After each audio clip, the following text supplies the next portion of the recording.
Good afternoon, good evening, good night, good whatever it is, wherever in the world you are tuning in from. I do hope you can hear me loud and clear as I bring you the conclusion of this epic encounter between Cerundolo and Monfils. Monfils has saved 2 match points, albeit on his serve. He was keeled over after the second one for about a minute, I think, as he was struggling for breath. I mean, it's the second time in less than a week that I've seen Monfils struggling physically. I remember his match with Tiafoe last week in Vienna, I think it was, where he just could barely stand on his feet at times. I think there was an injury involved there, but today it just appears to be exhaustion. And it does make me wonder on a long-term basis whether we can expect to see Monfils go deep at 5-set events, never mind 3-set ones. But nevertheless, let's bring us back to the present. Monfils, there was also a break of serve up in this deciding set. We will be bringing you Safiullin Alcaraz at the conclusion of this. Do make sure you hit the like button and, of course, subscribe to the channel if you are new. Later on, I know we'll be bringing you the first match from Cancun, but for now, we'll stick to Paris, Bercy, where Monfils is going to serve to stay in the match once again. But that barely tells a story of what's been another epic day in the French capital. I say that because of what happened yesterday with the unbelievable matches involving Murray against De Minaur, where he was a double breakup but ceded that advantage. And also yesterday we had Gasquet was a double breakdown before getting it back on serve and then had 3 match points in the tie break and also double faulted on one of those before going down in that tie break yesterday, the Frenchman. Will we see a similar sad ending for a Frenchman here with Monfils up against Cerundolo? I will be letting you know very shortly. But yes, Gasquet yesterday losing out in a dramatic 3-set match there against Tommy Paul, where Gasquet actually won the first set 6-love. I mean, what a bizarre scoreline anyway from that particular encounter. But listen, let's get back to the present and talk you through the closing parts of this Monfils-Cerundolo match. With Monfils serving here, he's got a second serve to deal with or to dish out to his Argentinian opponent, and he's just double faulted. I do expect some slightly more aggressive serving perhaps from Monfils here because of his fatigue and struggles physically. So it'll be interesting to see if he does go big on the second serves and also trying to shorten the points with drop shots like that one. But that won't work. But that passing shot will, to the delight of the home crowd. I mean, it was not exactly a textbook drop shot, that's for sure. But it didn't matter because he dealt with... that was the second time. There's also a drop shot on match point at 30-40 that he didn't do that great with. Cerundolo chased it down with consummate ease. Went big on the winner. Too big. It went out to the delight of the crowd. Oh dear, but that backhand slice from Monfils looked tired.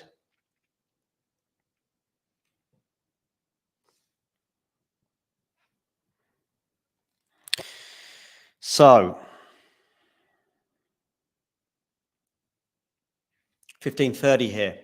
But that's an ace. It does feel like it's all or nothing right now with Monfils. Aces and double faults and drop shots that are working and not working, hoping perhaps for an unforced error from Cerundolo, shortening the points with big second serves and drop shots. 2 hours, 40 minutes on the clock, 8:15 local time, 30-all, 5-6. Monfils goes long on the first serve. Is he going to go big on the second serve here? Give himself a game point or face a match point? Good backhand return. And he's gone long on the forehand. And we have another match point for Cerundolo. Another match point for the Argentinian. It's his third one.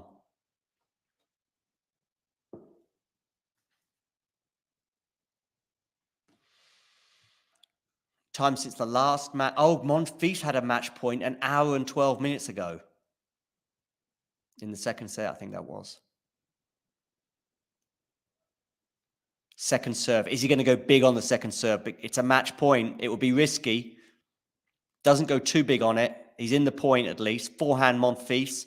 Moving Cerundolo around. Backhand slice from Monfils. It's not the best slice I've ever seen, that's for sure. Not a bad backhand down the line, but they're both being made to run from side to side right now. This is going to be an epic match point, it appears. But is he going to get to that? No, he's not. Cerundolo falls to the ground.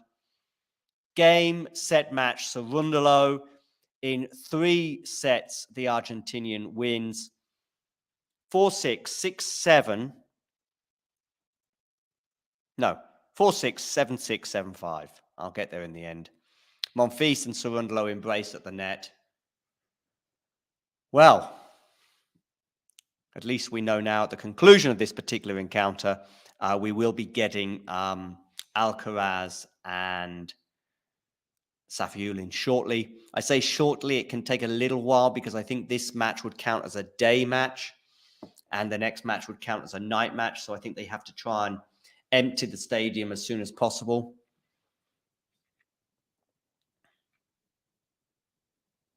But it can take a good half an hour for this transition. So in the meantime, do like and subscribe. But yes, what an encounter and what a tournament we're having so far.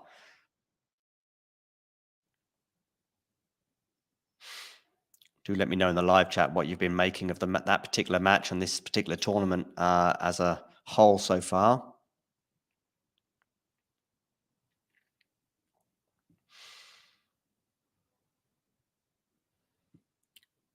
Wow. Okay. So what else have we had been going on today? Let's bring you up to date with some of the other things that have been going on. Let's share the Talking Tennis website with you, some doubles action. Talking of doubles action, we had Khachanov and Djokovic in action today. They won their doubles match. We've got Khachanov and Djere in action right now, with Khachanov winning the first set, but Djere is serving for the second. Lamons and Withrow knocked out Melo and Zverev in the doubles in Paris Bercy. Griekspoor straight sets win over Fokina. So it may be Griekspoor lying in wait in the last 16 for Djokovic, because Djokovic has his second round match tomorrow. Fokina did really well to get to this stage, though, because he had a tricky first round against Ben Shelton, but now it's Griekspoor who knocks him out. So suddenly the draw is looking a little kinder, I would suggest, for Novak. Humbert, who's in really good form at the moment, beating the American qualifier Giron. Felix Auger-Aliassime, 2 tight sets there against Jan-Lennard Struff. First set was a tiebreak, but Auger-Aliassime, who's rediscovering his indoor touch, is through. Vamos is written on the camera by Cerundolo.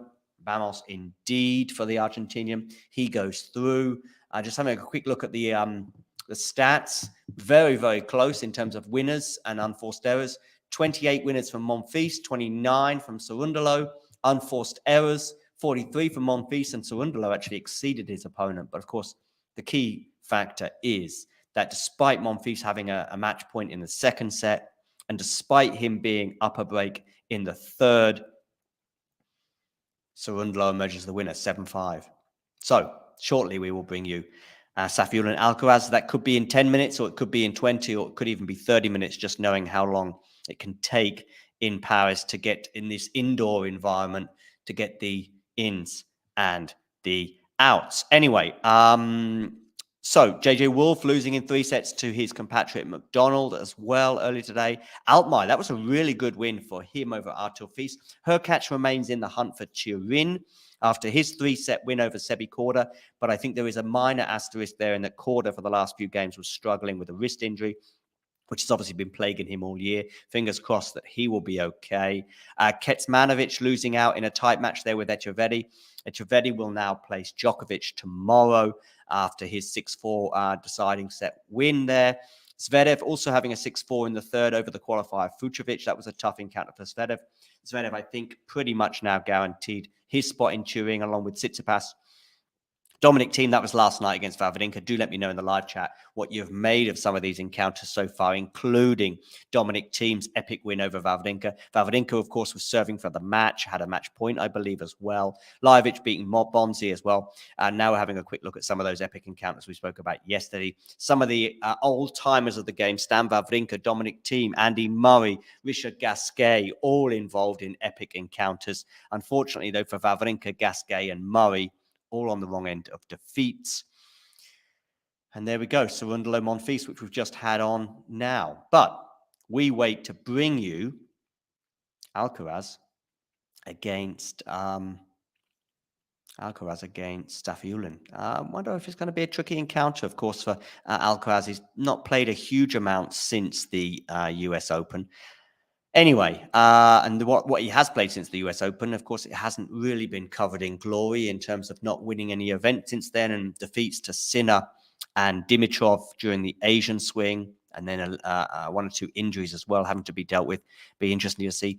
I've actually got a poll going on YouTube right now. Make sure you vote in that poll as to who you think is going to claim the world #1 spot on the ATP side by the end of the year. The world #1 spot is also up for grabs on the WTA side as well. Cancun will reveal all, and matches such as tonight's involving Jessica Pegula against Arina Sabalenka will have a huge bearing on who becomes world #1 on the WTA side, and we will be bringing you live commentary of that match later on. Okay, let's take a short break, and I'll be back. Thanks for tuning into this watch along. While there's a break in play, here's a reminder to hit the like button, subscribe, and click that notification bell. Your support helps to keep the channel going. While we're here, you can now become a member to enjoy perks, including badges for the live chat, but also bonus material such as interviews with top players from both ATP and WTA tours. The membership link is pinned in the live chat. You can also follow us on Twitter, Facebook, and Instagram. So whether it be serves or volleys, forehands or backhands, serve bots or drop shots, we've got you covered. Whether that be via our website, talking-tennis.com, where you can read features and interviews from our top writers. Or if you prefer us in audio form, you can subscribe to our podcast on Apple, Amazon, or Spotify, or wherever you get your podcasts from. Remember, we offer you wall-to-wall coverage via our regular watch-alongs, magazine shows such as Nick's WTA Weekly or Damien and Mario's ATP version. Plus, we deliver top content from people on the ground, actually at the tournaments, so you get even nearer to the action. So, what are you waiting for? Hit that subscribe button so you don't miss out on all things tennis. All things tennis indeed. Do get voting in our poll on YouTube as to whether you think Alcaraz or Djokovic. Interestingly, a lot of people there going for Alcaraz, bearing in mind that Djokovic has to be the favorite, I would imagine, to get that year-end #1. Alcaraz has got some catching up to do, and Alcaraz's health has to be a question mark. We'll have to see how he gets on in his match tonight with that tricky encounter against Safiullin. I'll be bringing you that, of course, as and when the players enter the court. Also on the agenda this evening, of course, will be the first match in Cancun with Anastasia and Miles, bringing you live commentary of that particular encounter. Lots to look forward to here on Talking Tennis. Do make sure you hit the like button, by the way. I don't know how many likes we've already garnered. We've yet to begin this match, but it'd be good to see if we can get to... I see we've got 8 likes now. See if we can get to 10 likes. You see that thumbs up button just below the screen? If you can hit the like button there, and let's see if we can get to 10 likes. I can see 11 people are tuned in right now. Some of you have not hit that like button. So please do hit the like button, and you can also share if you wish to on your social media pages. That would be great. That would help the channel no end. And of course, very, very important, perhaps most importantly of all, there's that T in the bottom corner there. I think it is the T sign that you see, where you can just click subscribe somewhere down there. Click on the subscribe button, and that will be invaluable support to the channel. In the meantime, let's keep continuing with the Paris Bercy stuff. Also, let me know your thoughts in the live chat, both on what's going on in Paris, but also in Cancun. Maybe you've got some things to get off your chest regarding particularly the Cancun situation with a lot of the players not too happy.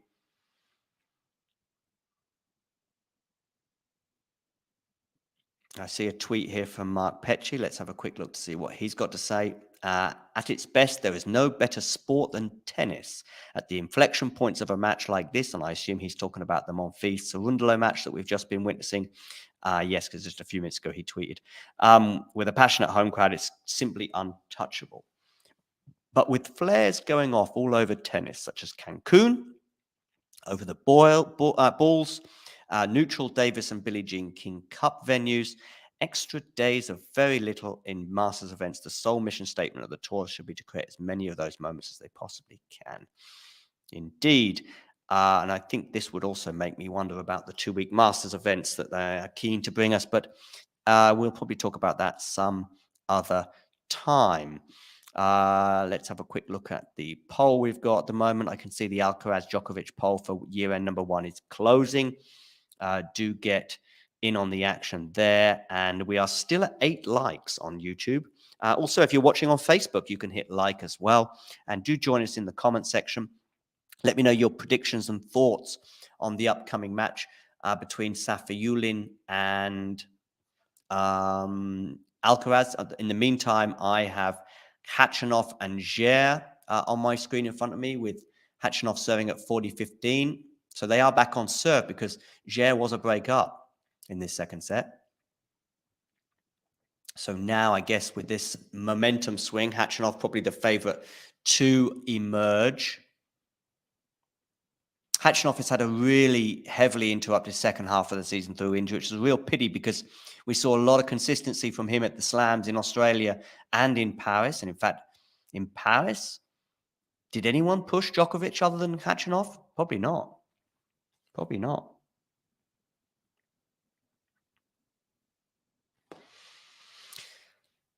Yeah, anyway, so that is on my screen. I can see that Khachanov has now leveled things up at 5 games all.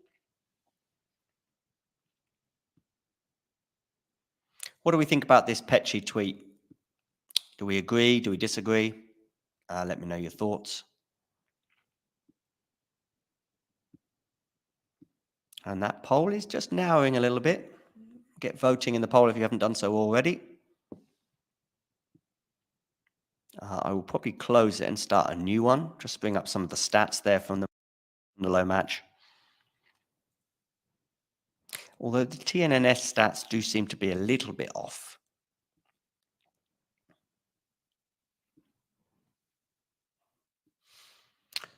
Here I see Djere serving at 5 all, 30-15. I'll just probably bring you the conclusion to this set before we get Alcaraz and Djokovic. Alcaraz and Djokovic, that would be a dream scenario, especially for a second round. Before we have Alcaraz enter the court for his match against Safiullin. What is Shelton's ranking? Well, his ranking, live ranking, is probably around about 15, I think. In fact, he's 16 in the world right now. There we go. There's his live ranking at 16. But he will not be making the ATP Finals in Turin because he is already out of that race. Have a quick look at the race to see who the runners and riders are. We see that Djokovic, Alcaraz, Medvedev are already confirmed. And it's really a 2-horse race. If we look at this now, it really is a 2-horse race between Holger Rune and Hubert Hurkacz.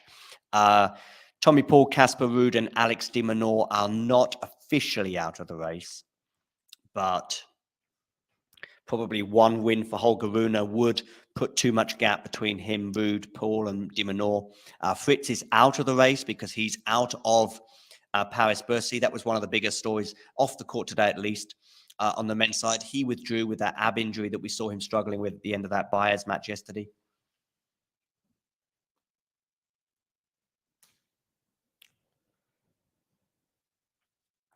Khachanov with a clenched fist because he's brought it back to deuce at 5 all on the Djere serve. So Khachanov is putting a bit of pressure on the Argentinian here. Yeah, let me know who you think, if it's going to be Rune or Hurkacz to make that final spot. Be interesting. I'm going to have that poll there.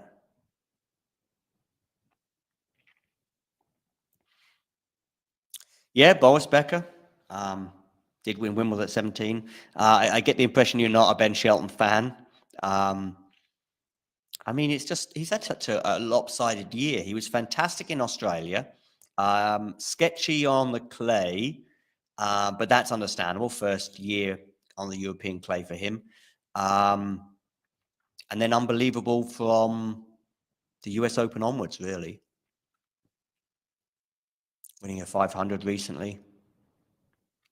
Getting to the semi-final in New York.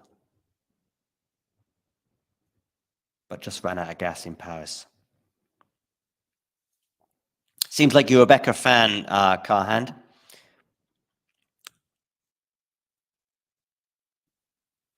So here's the live race anyway. Khachanov and Djere are still at deuce while we wait for Alcaraz and Safiullin. So yeah, the live race there. I mean, probably one win for Tsitsipas, one win for Zverev, and that's basically them there. I think they're there anyway. Honestly, the race is Holger Rune, Hubie Hurkacz. That's the race.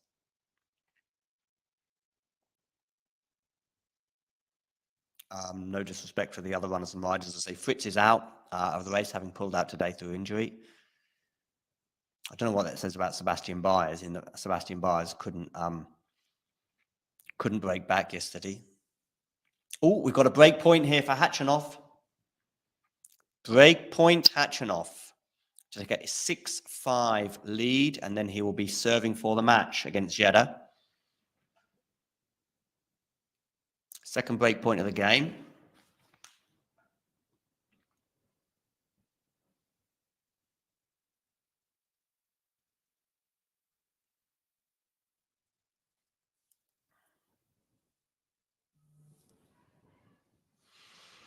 Second serve here for Khachanov to look at.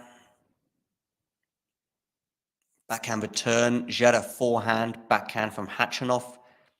Backhand Djere to the forehand of Khachanov. Backhand now. That was a low net clearance there from Djere. Djere not easing off on the backhand. Oh, net caught there. Lucky Djere. Told you he was taking some risks. And then he nets on the forehand. There was only so much. There was a low net cord, then there was a net cord, and then there was net. He was getting lower and lower and lower. And eventually that meant a break of serve for Khachanov. So Karen Khachanov will be serving for a spot in the next round.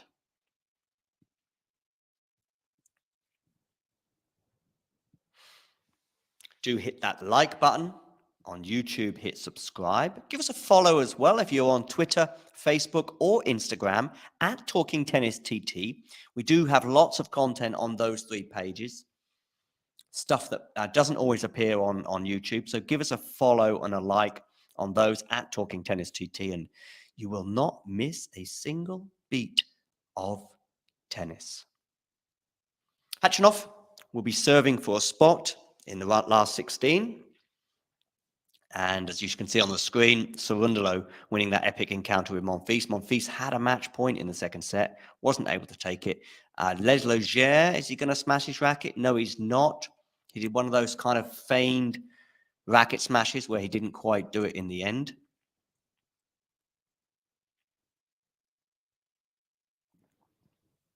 Let's see. Becker is certainly having an early boost, let's say, to the Rune game and the Rune confidence, but it might be long-term before we see the lasting effects of that relationship.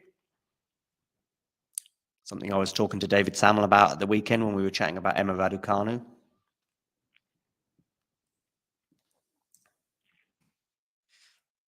Loads of other content for you to check out from our YouTube page. Click on the videos section and you will see plenty of content there for you to catch up on. As you can see, we spoke to David about which of the 3 he would like to coach out of Federer, Nadal, and Djokovic. We also had a really good chat about Emma Raducanu and her imminent return to the tour. Spoke to Dan Evans, his fitness coach last week, or rehab and recovery coach, and sadly he revealed the news that Evans will not be making the Davis Cup after that injury he picked up last week in Vienna against Tiafoe. Interview with the world number 246 there, telling us that he's basically making a loss at the moment on the tour, plus plenty of other coverage from Monastir, from that WTA tournament, interviews and press conferences and other bits and snippets. So please do check out all of that. And a bit on Leylah Fernandez there as well. So lots and lots of videos. And if you really are a Boris Becker fan, go back a few months, probably to around about June, July. We had a couple of Boris Becker related things I would suggest. We did an interview with Michael Stich, if you remember Michael Stich. Michael is, we would call him in the UK, or Michael in German. We had an interview with him in the summer. Look at that. There we are, 1991 Wimbledon winner. So do check out that Michael Stich interview. But we also spoke to John Batzek, who was the producer of a recent Boris Becker documentary. So do check out those videos and enjoy checking out the tennis right now. Khachanov has won. He is through, winning 7-5 in the second set. So Khachanov now is in the last 16.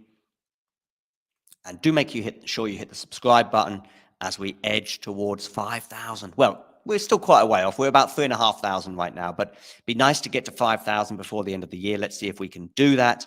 In the meantime, we will take a short break.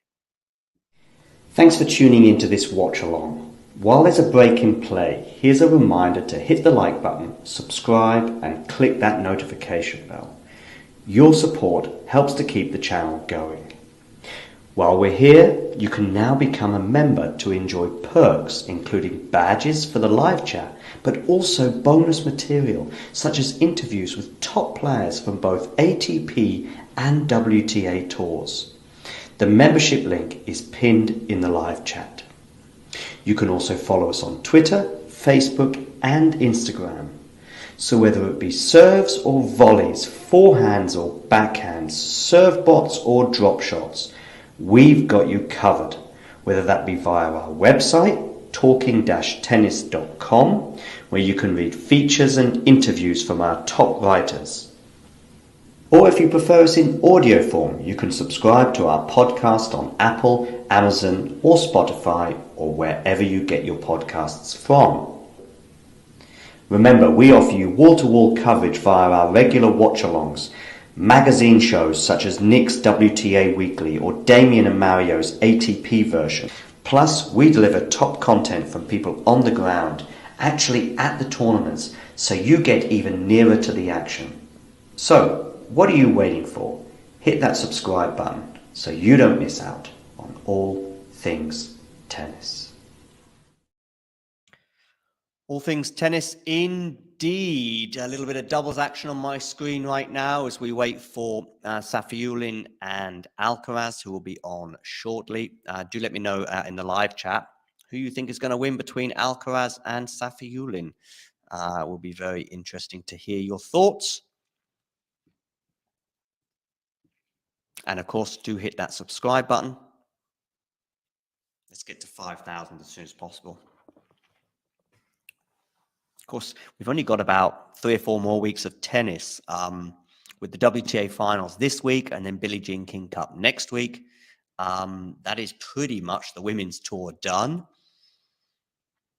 On the men's side, we've got Paris Bercy this week, followed by 1 or 2 250s the week after. I think it's Metz and Sofia, which is filling in for Tel Aviv. And then, of course, the ATP Finals. So 2, and then Davis Cup. So I guess we've got a bit longer on the men's side, but we've got plenty more action for you to keep you warm through those European winter months where there won't be a huge amount of tennis exhibitions aside, but we've got plenty of stuff coming up during that period with interviews, matches of the year. If you remember our matches of the year series we had last year, we'll be doing that again, which will be bigger, better than ever as we look back on some of the best matches of 2023. So do that, etc., etc., etc. Still waiting for Safiullin and Alcaraz, as you can see on the screen. And we'll take another short break.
I know. You're there. I'm here too. Do hit the like button and subscribe if you're new. Still got the doubles action. As I say, in Paris Bercy, for someone who's been there before, I'm aware of how there can be a lengthy break between the matches that end the day session officially. The Monfils match against Cerundolo that you can see shared on the screen will come down as the day session. And therefore, because it's an indoor venue, unlike a night venue, an outdoor venue, which can be pretty quick transition between the day session crowd and the night session crowd, it can take a while for them to get the crowd sorted, that they get everybody out and then get the new lot in can be a lengthy, tricky process in the indoor venue. I think Paris Bercy being the only indoor Masters 1000, of course, of the year. So, yeah. Oh, thank you very much, Carhand. Great to see you here again.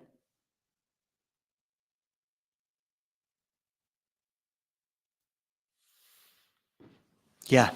So yes, Cerundolo they're winning in 3 sets, and this is the doubles match that I've got on my screen right now as we await Safiullin and Alcaraz. And there's confirmation of Khachanov's straight sets win over Djere.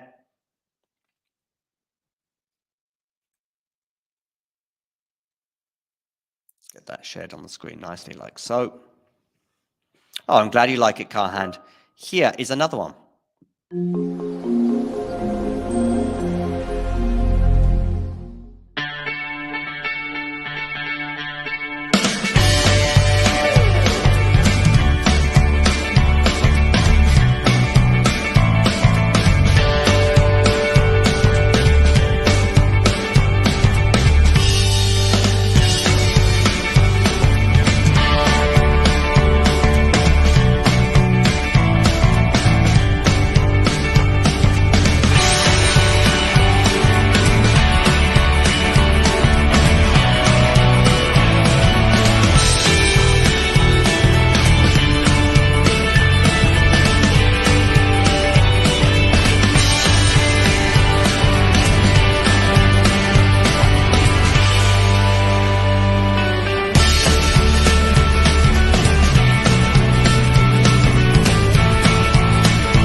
Yes, so as you can see on the screen, still waiting for Safiullin and Alcaraz. Fingers crossed they do arrive on court very soon.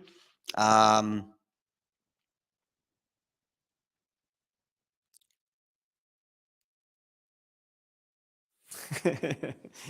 I know, yeah. You want to see me a little larger, do you, Kai? And I'm not sure all of our audience would agree with that. Most people probably want to see, a lot of my audience probably prefer. Of course, we do have this option, like so. I might just turn the light off behind me, though. Actually, I think that could be a thing. Let me just turn that light off.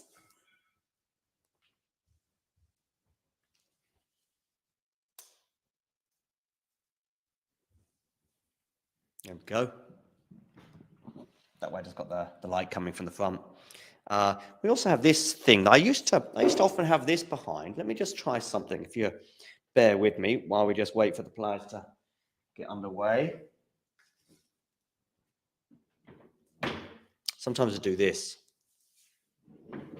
This is a ping pong table. Just wheel out like that. There you go. I don't know how you feel about that as a backdrop. There you go. Just in case you're not quite sure what sport we are talking about.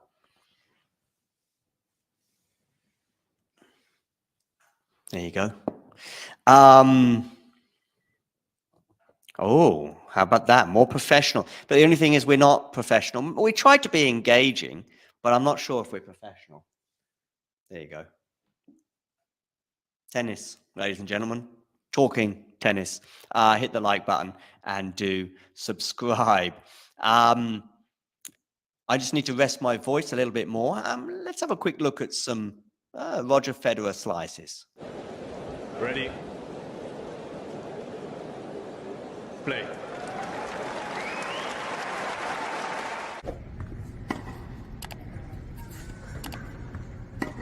And now here I go slice.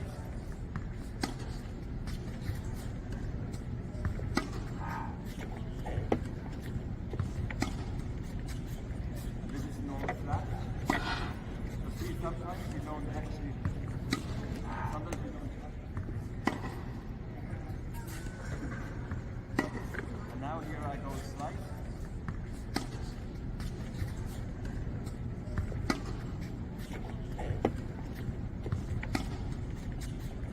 This is normal flat. You see, sometimes you don't actually. Sometimes you don't. And now here I go slice.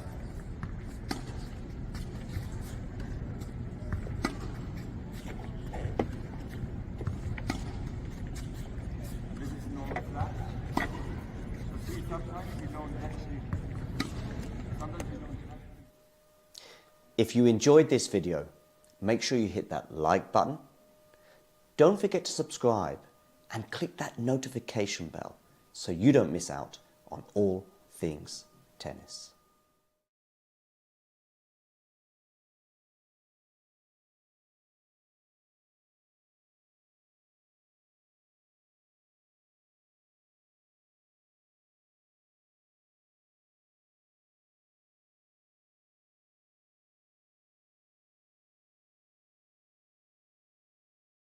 Around about 60 or 70% of you have not subscribed to the channel.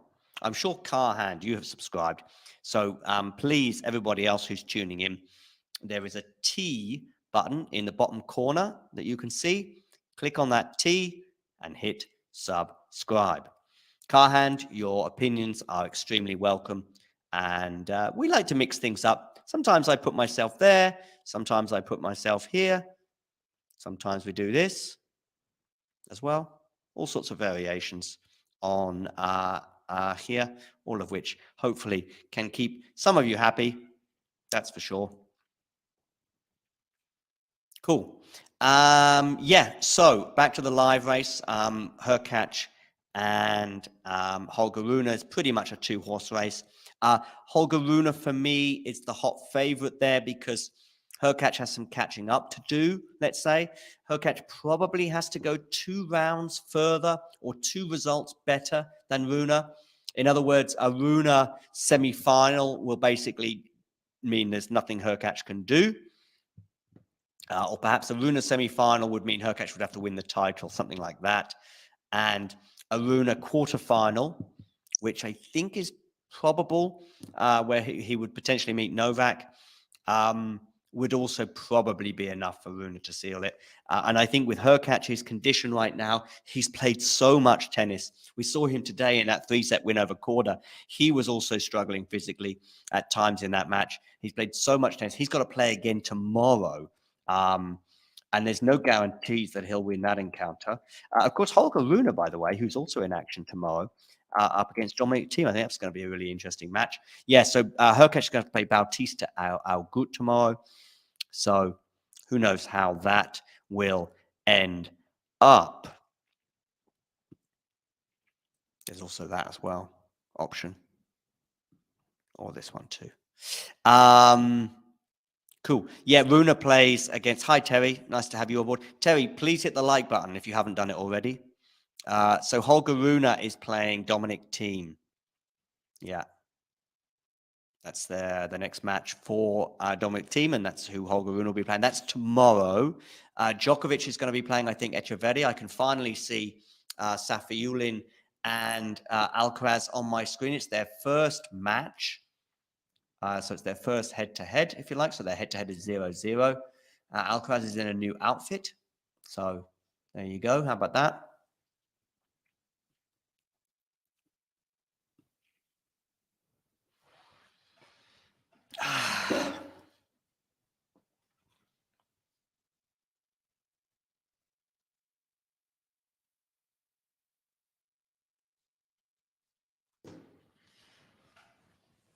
And yeah, as we prepare to get underway, you can see the score finally up there. So we are finally going to get some tennis.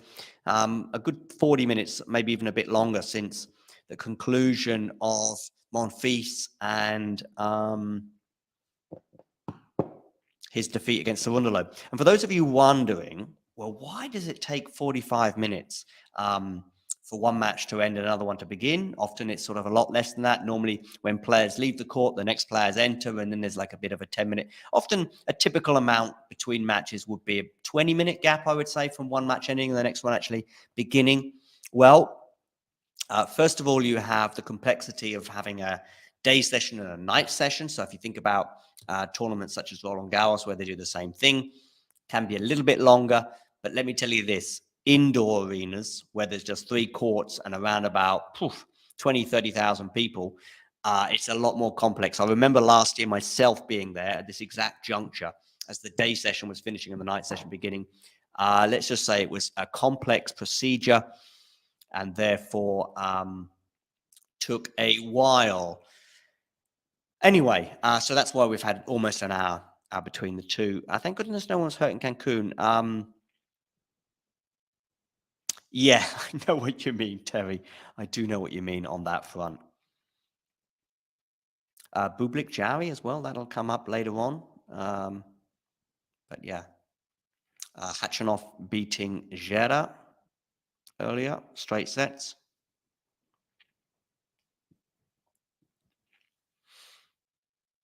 Okay, I will bring you commentary now of this match. We've been waiting for a while for it to commence. It would be poor form of me if I was to neglect it. 5-9 local time in the French capital. Safiullin here on serve.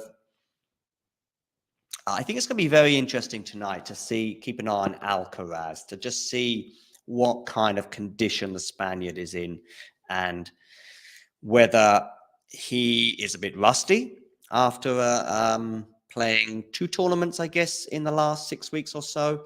But also in terms of his overall health, he's got a bit lucky there with a net cord. Looks like it's going to help him win this point. Indeed.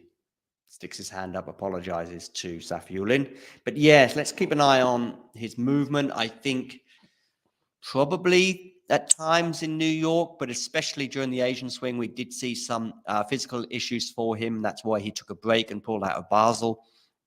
I know one of those issues was plantar fasciitis, which is an issue and inflammation on the sole of the foot, which can actually affect large parts of the leg as well. But it was a second injury as well, although that injury escapes me too. So it'll be interesting to see about his movement. I would imagine he's got some insoles as well. Lovely forehand there from Alcaraz. That was another issue for him, I would suggest, during the North American swing and the Asian swing, was that forehand. Made a mistake there, Carlos, with the shot selection, I would suggest. I should have gone cross-court with that forehand. But yeah, the forehand was an issue for him in terms of misfiring at various points in the last couple of months. Not won a tournament since Wimbledon. I mean, he was very close to doing so in Cincinnati. He had a match point against Djokovic. And Safiullin has a game point here at 40-30.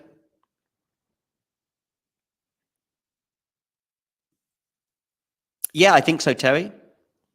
Yeah, it can do. There are various options, and I think injections to the sole of the foot is one option. I since I've had plantar fasciitis. I mean, I think there's probably a few variations on it, but I had plantar fasciitis about 2 years ago after extensive running. I did take the injections as an option to decrease that inflammation, but in the end, it didn't fix it for me, unfortunately. Plenty of physiotherapy, lots of stretching. Insoles in the shoe, lots of rubbing the sole of the shoe up and down on one of those balls. Bublik and Djere is getting underway right now. So that's quite an interesting encounter. I think both players. I saw somebody in the YouTube comments the other day saying that Bublik hadn't had a great year. I couldn't disagree more. I think Bublik has had a great year. He won ATP 500 in Halle, broke the Halle curse at Wimbledon. If you're wondering what the Halle curse is basically anyone who's except Roger Federer who wins Halle ends up going out first round.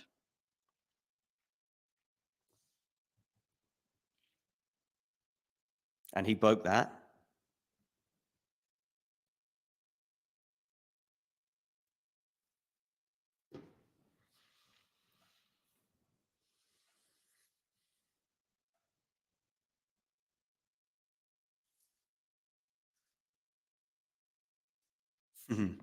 Well, that was quick, Nick.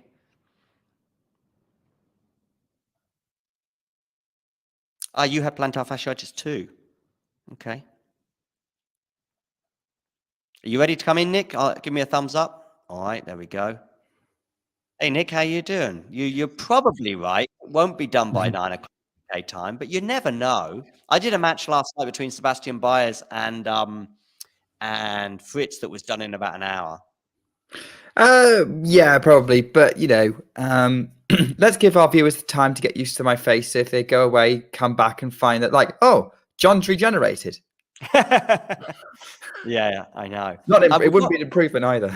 We got two matches going on at the same time. I've got both the score shed on my screen, although on my TV I've got Safiullin and Alcaraz. Alcaraz in a new outfit. I've not seen this one before. A bright fluorescent yellowy green t-shirt. Pretty familiar with Alcaraz's outfits. Interestingly, Alcaraz wore a different shoe, as in like a different model of shoe, during the clay court swing in South America in February. And it was the new Nike brand, if you like, and that's what he wore then. But by the time he got to Indian Wells, he switched back to like a 2019 or 2020 version that he seemed to prefer. And it's this brand, not brand because it's Nike, but the, I don't know what you call it, the style. And I saw somebody on a YouTube clip talking about it, and they suggested that this particular shoe, which Holger Rune wears as well, even though it's 2 or 3 years old, is a bit easier to move around the court. It's a bit more springy. It's a bit lighter. The other shoe is a bit heavier, but also is okay for players that maybe don't move around at breakneck speed like Alcaraz and Rune do. Anyway, a little bit of niche tennis there for you. Oh, it's still worth interesting to know. And it's these little details you don't think about as a fan, because of course as a pro you want to move comfortably, and what shoes you use are important. It's the same with strings and racket frames, and whether they prefer like having some kind of strapping just constantly, or whether like Milos Raonic, they wear a sleeve all the time. It's Monfils has the sort of long sock as well. Yeah, it's just one of these. It's these things that you don't think about because you assume everyone kind of goes in on like even footing, but everyone has these little things to kind of boost their performance, if you like. That obviously doesn't involve putting any kind of supplements into their system, but that's any kind of more equipment-based ways are good. But this match should be good because it's two players who have a tendency to just go for it. Which I think should be entertaining, especially since Safiyulin's had a decent year for him. Yeah, great one at Wimbledon. Yeah, great one at Wimbledon. I think he had another run somewhere else, didn't he? He smashed Alcaraz. He smashed Zverev recently as well in I think it was the first match they played in Shanghai. Yeah. Probably, yeah. Beat him in straight sets, and it was a very comfortable win for him. And Zverev was in good form. He just won a 250, I think, not long before that. But yeah, so he's capable, Safiullin, and I think you're right. It's a tricky match. It's also good for anyone. If you're going to play Carlos Alcaraz, play him now, bearing in mind he's not won a tournament since Wimbledon. He's had some injury issues. He's had some form issues. The forehand is misfiring. I wouldn't say he's exactly rusty, but, there's a few question marks. I think if Alcaraz gets to Thursday, Friday, Saturday in this tournament and starts to grow in confidence, then it'll be him or Djokovic that probably emerge the winner in this tournament. But if Alcaraz is vulnerable, it's tonight. Yeah, I'd agree with that. Although, having said that, the way he's playing, But probably not that vulnerable. He's like, I think if he once he gets into a groove, he should get this. I mean, like that you were saying that just as we saw a lovely bit of net play from him to get the first point of this game. I Yeah. mean, now he missed That's the a lovely return. volley. Yeah. Oh gosh, I must be way ahead of you. Oh, I think you are. Yeah. Yeah, you are. But that's fine. There's something else with Alcaraz. So there's the forehand, which I think has been misfiring post Wimbledon. The movement in New York at times made us look at that hamstring strapping, which, by the way, I don't see tonight. So that's interesting because I know in New York it seemed to get longer, the strapping with every match. And everyone was like, don't worry about it. Or people that were big fans of his were like, don't curse it. And I think it may have played a role in some of his performances in North America. And other people were saying, oh, he's always wearing it. Well, tonight he's not wearing it. So fingers crossed from his point of view that issue with the hamstring is done with. The other thing I'm very interested about is the return. I think in Wimbledon, his return, especially in the final, was just insane. Stepping into the court on a grass court, which is pretty fast. Hi, Elena, by the way. Oh, and it was just insane in that tournament. There's one thing I want to just say to you, Nick, before I forget. Talking of strings and stuff, I got my racket in Monastir restrung by a Babolat team there that were obviously there for the professionals. And at first they said, "Oh, are you playing?" And I'm like, "Yeah, I know, I know." And I was hang like, on a minute. I mean, I'd probably have to prove it, but if I had said I was playing, I think I'd have got it done for free. But in the end, they were like 15 euros, and I was like, "Okay, that's all right." And then they were like, "Oh, you don't have your own strings, so it's going to be 30." And I'm like, "Oh, that's still okay. That's actually about what I would pay in Germany, but they're going to do it for me in 20 minutes." And I think they're pretty professional. But the final thing was, what tension do you want? And I was like, I don't know. What do you think? Right. I mean, I haven't had my racket restrung because I play so irregularly. I haven't had it restrung for, oh gosh, we're coming up to almost a decade possibly. Wow. And yeah, like they're still in good condition. So that is how infrequently I've played. But I think I remember my racket, my coach, because my coach was a Prince rep as well. So obviously I have a Prince racket, and he restrung it for me. I believe he strung it to £60, which is still the same. But like, yeah, I don't know whether, I think I can remember that. So I'll probably go in knowing that. But if you don't know off the top of your head what your string tension should be, and even then, even if you know how you play, you don't necessarily know what string tension works best with that. Only pros really know that. Speaking of pros, Carlos Alcaraz is a breakup. Yeah. Fairly comfortable break in the end after 11 minutes on the clock as they have their first break, so to speak. But I'm a bit like, there's a joke from Eddie Izzard from many years ago where he talks about being in the supermarket and reading the sort of things that are there, like this product will boost your vitamin C, and it's like, do I need my vitamin C boosted? I don't know. I don't want to have too much vitamin C. What's good for me? I don't want to be just like like high on vitamin C all the time. And I'm just having a look at talking about being high. I'm just looking at Alcaraz's year. What about this for a run from the US Open back to Buenos Aires? So Buenos Aires champion, final in Rio, champion in Indian Wells, Barcelona, and Madrid. Semi-final at Roland Garros. This is also missing his semi-final in Miami, by the way. Wimbledon champion. Obviously, he won the Queen's tournament as well. Final in Cincinnati, semi-final in US Open. It's actually just saying his his season highlights. But yeah, even though, Alcaraz's unbelievable height, with the desperation to get to world number one and probably disappointment in New York. I mean, what another incredible year for the Spaniard. Yeah, I mean, in many ways, despite the fact his ranking is one place lower, I'd say it's better than last year. I mean, winning Wimbledon is just it's something that we didn't expect to happen so early in his career. Hi, Ghosty, by the way. Ghosty's back, as you can see. And of course, he's saying I shouldn't be saying vitamin. I should be saying vitamin C. Vitamin. I will I will refrain from doing an American accent. I might offend some people. I think Carlos's season, I would argue, in terms of results, has probably been better. I mean, if you look at his his major results last year, if you don't count the Australian Open, because it was a no-show this year, third round the previous year. 2022 was quarterfinal, Wimbledon fourth round, quarterfinal Roland Garros, fourth round Wimbledon, won the US Open.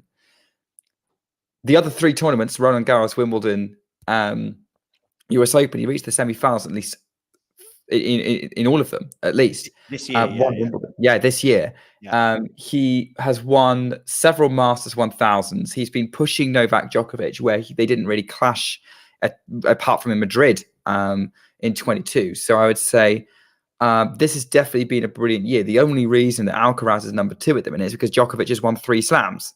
He's won and reached the final and fourth. Like Djokovic's points tally is very much built on his 4 Grand Slam finals, and that's why he's in the position, and that's why Alcaraz is currently fighting him for number 1, but isn't there now. But I would contend with, if you look at raw results, this has been more impressive.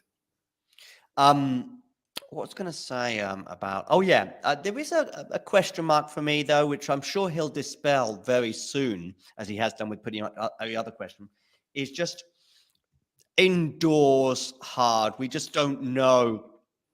We assume that he's going to be doing well and he'll pick up tournaments throughout his career. But it's a bit like the grass question, that we just knew that it might take him a year or 2 longer to sort of get there. Or, as it turned out, as I said earlier, I didn't expect him to, to be so remarkable so soon in his career. As in, like last year, he didn't play Turin. He played Paris Bercy, but got injured, I think, in the semis against Holger Rune. But he was down a set and was struggling, let's say, against Holger Rune before that injury flared up. So I don't think he's won an indoor tournament yet on the ATP Tour either. So it's still there. He could easily win this tournament, and 3 or 4 days from now, you can clip this and say, John, what the hell were you talking about? But it's just that we just don't, a bit like the grass, it might be another year or 2 before we see him winning tournaments indoor. I mean, you've got someone like Rafa, who's won tournaments just about everywhere in every condition, except indoors, where I think he's only won 1 in his entire career. It was Madrid in 05, and that was a hard fight. And I was about to reply with, what about Rafa? I don't think his lack of pedigree indoors has necessarily harmed his reputation. And I would say the same for Alcaraz. I certainly think that he's going to be a contender on indoor hard courts. I mean, no reason why he won the ATP Next Gen Finals, don't forget, which is on indoors, and so he can compete with his peers on the surface. It depends on whether he can compete with more established, sort of comfortable indoor hardcore players definitely Djokovic, but you could also put Medvedev and Zverev in that category. By the way, it's break point for Safiullin to get back on terms. Just to let people know about it. I don't want to spoil John with what's happening. They're into a long rally on break point at the minute. I'm in the long rally on the previous point. Okay. And I see the backhand slice from Alcaraz failed him. Yeah. Okay. I have the outcome of the point here. There's been a challenge to see whether this ball from Safiullin was in or out. Okay. Just in. They're going to have to replay it. Oh, wow. Okay. So I see. Called out. Safiullin called out. Safiullin called out, and they're back to resetting the point because obviously the point stopped. So that benefited Alcaraz in a way. Like it was sort of was he up in the points, Safiullin? No, I would say it was fairly neutral. I mean, you're probably about to see it, so you can tell me what you think. Now. Oh, I see. Yeah, I think I've just got it. Oh, I see. Yeah, it was fairly neutral. Yeah, I mean, Alcaraz was slightly out of position, but I think he would have reset pretty well. Yeah. Great movement here in this break point, by the way. They're replaying it. Alcaraz is having to come to the net. Safiullin's gone for the pass. He's got it. Safiullin's broken. He's apologized to Alcaraz because he hit the ball right at Alcaraz's body, and Alcaraz kind of had to duck to get out of the way of this fluffy yellow thing coming at him with utter velocity. And we're back on terms, 2-2. That was a really good game from Safiullin. I mean, looking at the amount of minutes on the clock as well, we've got 20 minutes, I think, on the clock almost. I think you're right. Finishing before 10 o'clock local time would be somewhat optimistic. And I apologize for spoilers, John. I got a little bit over enthusiastic there. No, I don't mind. I mean, listen, if it was Rafa in an Australian Open final, I think I would. I just wouldn't. But you wouldn't see me here. Well, no, you wouldn't. Yeah. Do you remember this time a year ago, by the way, almost to the exact, well, it was 52 weeks tomorrow because it was the Wednesday, I believe, that I think you were commentating on Rafa against Tommy Paul. Yeah. Gosh. And I was there. And I was Wow. reminded of that tournament in general. Of course, it was on my TV, but also because of the lengthy delay that we've just seen between the end of the Monfils Cerundolo match and then this one getting underway. And I was just basically telling the audience at the time that I see what you mean with Alcaraz having to get out of the way of the ball there. That basically, because it's an indoor tournament and you've got 20-odd thousand people in and around the various courts, and you've got a day session and a night session ticket.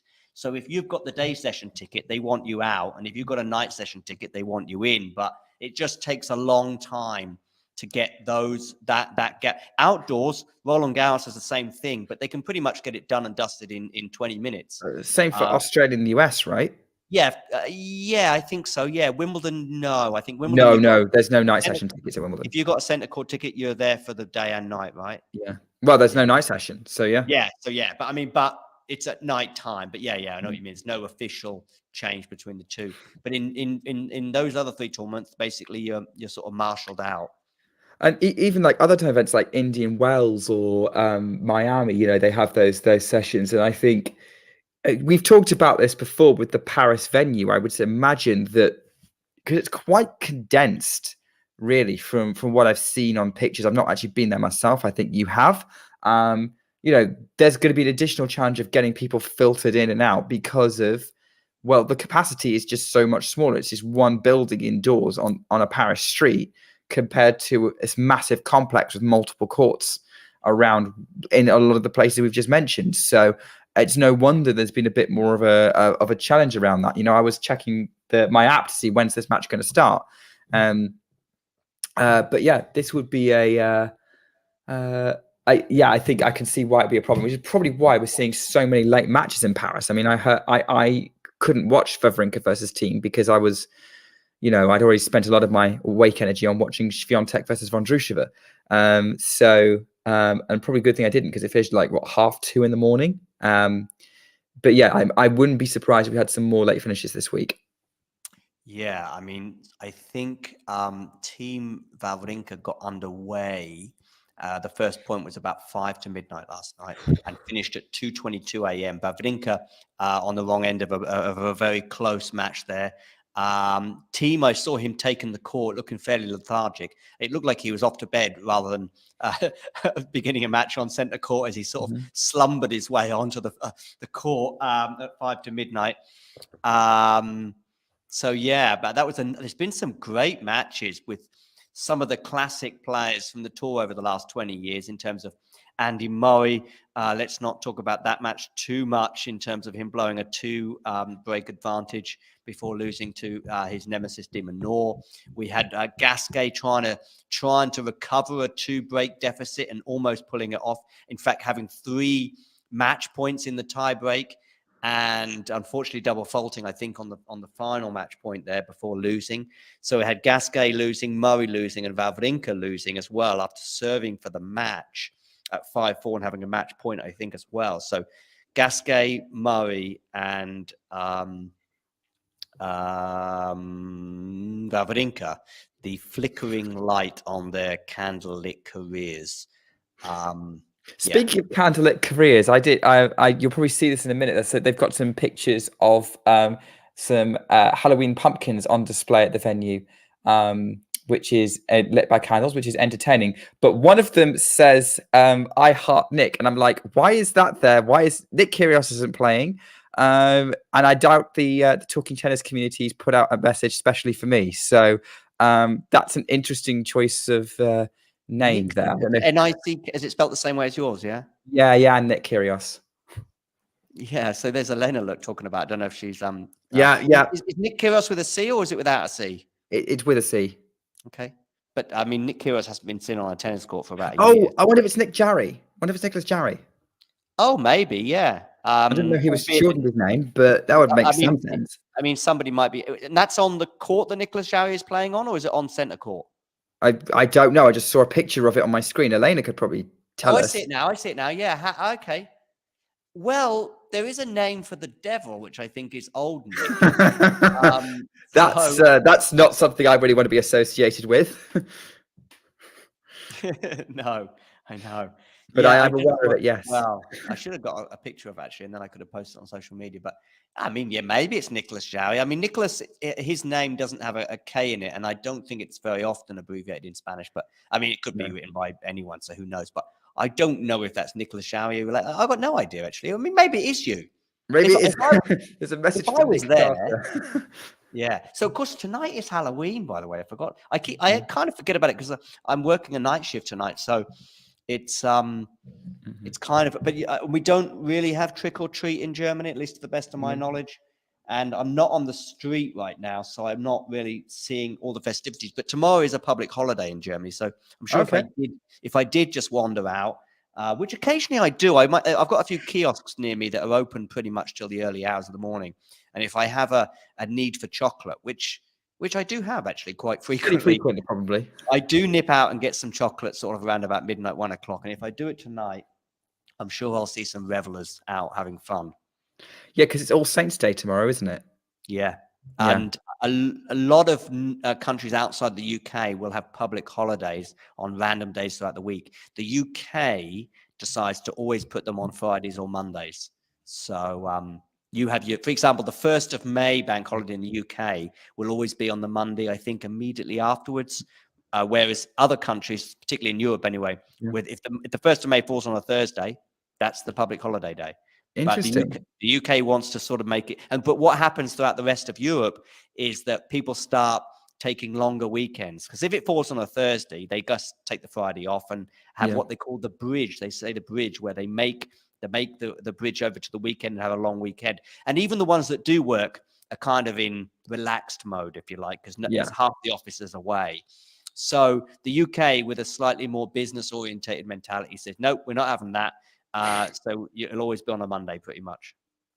That's an interesting kind of European cultural lesson there on talking tennis. There you go, yeah.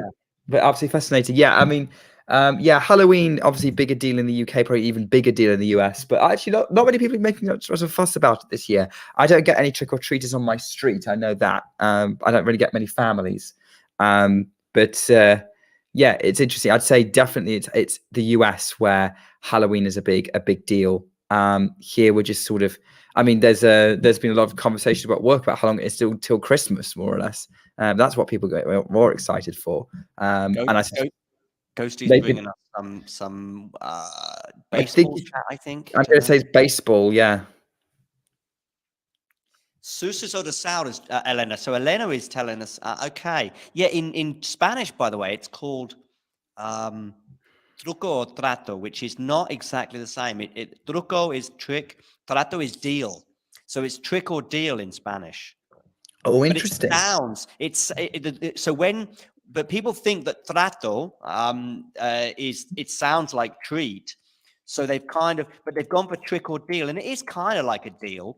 But the direct translation should be like trick or sweets, I guess, or trick or present, regalo. That would probably be the closest one to treat, because a treat is, like a present, right? Like a positive present. But trato means deal, which is kind of threatening as well. But it is kind of threatening too, in a way. Isn't it is. It's like the whole premise of trick or treating at its core is give us something or we're going to egg your house or something. So, that tends to be that was the original deal. It's just kind of been softened because people don't want to have a criminal record, quite probably justifiably. So, please, by the way, anyone listening in, and Nick as well, please do check out at some point. It's on YouTube, I'm pretty sure. Trick or Treat, Curb Your Enthusiasm, where the very curmudgeon. This word curmudgeon came up yesterday, actually, during a live stream. Was that one with Damien? Yeah, no, it wasn't. But Damien was the topic, so it was like Ghosty reappeared. Perfect timing, by the way, Ghosty, with Halloween just appearing. Ghosty reappeared, and I just said to Ghosty, "You'll be pleased to know that Damien is as curmudgeon as ever." And it's like life, death. Is it death, taxes, and Damien being curmudgeon? Although I did something very similar yesterday with death, taxes, and a tweet I put out, death taxes, and Gasquet re-strapping his handle or whatever, which he tends to do on a frequent basis. I put that tweet out. That amused me, if not the Twitter sphere. Anyway, what was I? Oh yeah, Curb Your Enthusiasm. This series that I love, where the main character is very curmudgeon, and yeah, it's very funny to see how he deals with trick or treaters, because yeah, they end up trashing his house, let's say, or trashing his front door anyway. Yeah, which is not something that we condone on Talking Tennis to do in real life. By the way, his main issue, by the way, wasn't the fact he actually says, I was giving out treats all night. His main issue was the age of these trick or treaters, because they were like 19 or 20, and he says there should be like a cutoff. And he said, I'm giving out treats all night, no problem. But they weren't even wearing a costume. He said one of the girls on the doorstep says, I'm a teacher. That's what I'm dressed up as, a teacher. Anyway, Curb Your Enthusiasm, tick. Gasquet doing his racket, tick. Somebody else who was doing his racket yesterday, of course, was Andy Murray, but in a very different way. Yeah, I think it's probably best we don't talk about Andy Murray. I think let's just save that conversation for 2024. There's just something bothering him at the minute. Things up in Great return from Safiullin. Just brilliant block back on the backhand. It was just too good. And he's got the first point in this Alcaraz service game. Although they just flashed up a double fault graphics. Maybe Alcaraz double faulted. Either way, Safiullin's won the point. Oh, yeah. Yeah. So obviously I'm a little bit ahead. And Alcaraz has just overhit a forehand. And it's love 30. That forehand. Love 30 on the Alcaraz serve. And so suddenly, very quickly, it's going a little bit wrong. So I think there's suddenly Alcaraz is going to dig deep here. Otherwise, he's going to be finding his opponent serving for the set, which is, going back to your earlier point of maybe him being a little bit more vulnerable, playing this first round after a bit of time away. But we'll have to see how it goes. Unreturnable serve from Alcaraz, which is 15-30. So that works a little bit for him. I mean, by the way, there's some things going on in the chat. I could basically go through Scott Barkley's timeline and address lots of things being said. So there's Gael Monfils losing after having a match point the day after Andy Murray lost after having a match point. Stan Wawrinka lost after having a match point, and Rich Gasquet lost after a match point. Is the why we desperately need old man therapy sessions on the ATP tour? I mean, maybe. If there's any sign of sort of the older generation being on the way out, it's that one, right? It's kind of like, even when they're close, they're not quite doing it. And yeah, there's definitely the new kids on the block have arrived, and players like Murray and Wawrinka and Monfils and Gasquet have been hanging on very gamely, and I suspect they'll give us some great entertainment over the next year or two. But they're all so close and yet so far. Also so close and yet so far. Alcaraz can't deal with that Safiullin forehand. Ends up trying to scoop up and goes in the net, and it's 30-40. And Safiullin has a break point to potentially go up in this set. Yeah. So I know this is probably a bit of a way away for you, John. But no worries. Feel free to interrupt me if he does break, but I did a Twitter Spaces today where this exact topic of Alcaraz and Safiullin and Alcaraz's potential vulnerability came up, and Gene, who was there joining us, rightfully, in my opinion, said, he could easily see Safiullin winning a set. Safiullin's aggressive game and lights out tennis at times is something that could end up posing Carlos a problem, especially at this stage. Yeah. Well, we'll have to have a look because Alcaraz has missed it, but it's over the baseline, and Safiullin breaks. And I would say, Safiullin is competing with Alcaraz, but I have to say that was a loose game from Alcaraz. It was mainly decided by his errors, and so I think that you have to. I think you have to. I think you have to say that Safiullin has definitely done well to stay with Alcaraz, but if Alcaraz can kind of cut these errors down, he should be able to pull off a comeback. Yeah, But him losing the first set in a way doesn't entirely surprise me because he's not lost the first set yet. Safiullin's going to have to serve this out. I'm about to watch this forehand error that you talked about. I mean, he was kind of in charge of the point here, Carlos. He kind of ceded that advantage, although I think, but he's getting some really okay. It's actually the backhand that let him down. Sorry, I see. It's the backhand that went long, I think, rather than the forehand. Yeah, I think I was trying to focus a little bit on what you were saying as well as what was going on. Yeah, no, it must have been really close though, because it didn't look out. But it was pretty close. Yeah. Yeah, I'm just looking at the review now. Yeah, it was just out. But Yeah. Interestingly, Paris Bercy, another little quirk regarding this arena. It is possible to hit a ball so high that it would go beyond being a moon ball and be more like a Mars ball, and actually hit the scoreboard, which is on the sort of top of the ceiling in a kind of basketball or hockey kind of style. If you've been to watch matches in North America, yeah. So in fact, it could potentially impede the point, but you'd suggest that you've probably lost the point if the ball went up that high because it's probably a good 30 meters into the air, but potentially it could impede the point. I sometimes play ping pong in my apartment, and my apartment has a roof that's probably about 2.5 meters high, and I'm sure on occasion that does have an impact. But yeah, an interesting quirk of the Paris Bercy indoor arena. Oh, Alcaraz trying to move feet inside out forehand, puts it over the baseline. It's 30-15. That's another error that's kind of costing him when he was kind of putting himself on the point. Yeah. Which you haven't seen yet, so I know you can't really comment on it. It was a loose game as well from Alcaraz against even the best, as in Djokovic, that cost him in Cincinnati.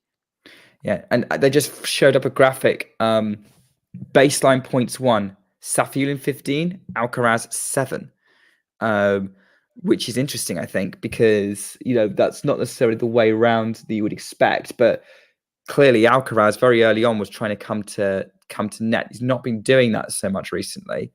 But yeah, maybe trying to mix up the court position could work. Although having said that, with Safiullin's depth of shot, it might keep him pinned back. Great body serve from Safiullin there. Now Alcaraz is going to try to go for the pass, but that volley's too good from Safiullin. It's 40-15. I'm seeing Alcaraz on top of these points and then spraying something long. And that's just, again, I would say that's just down to he doesn't have a rhythm. He's a little bit rusty. Yeah. How long has he been back on court for? He's obviously fit enough to play.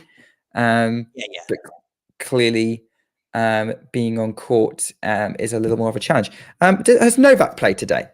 No, I think the plan was for him to play today, but because of other things going on, I think they put back one match from yesterday potentially. Right. I think Khachanov match yesterday against Echeverri, I think they ended up playing 11 o'clock this morning, but I think the plan was to play it last night because I'm sure he was penciled to play in a singles match today.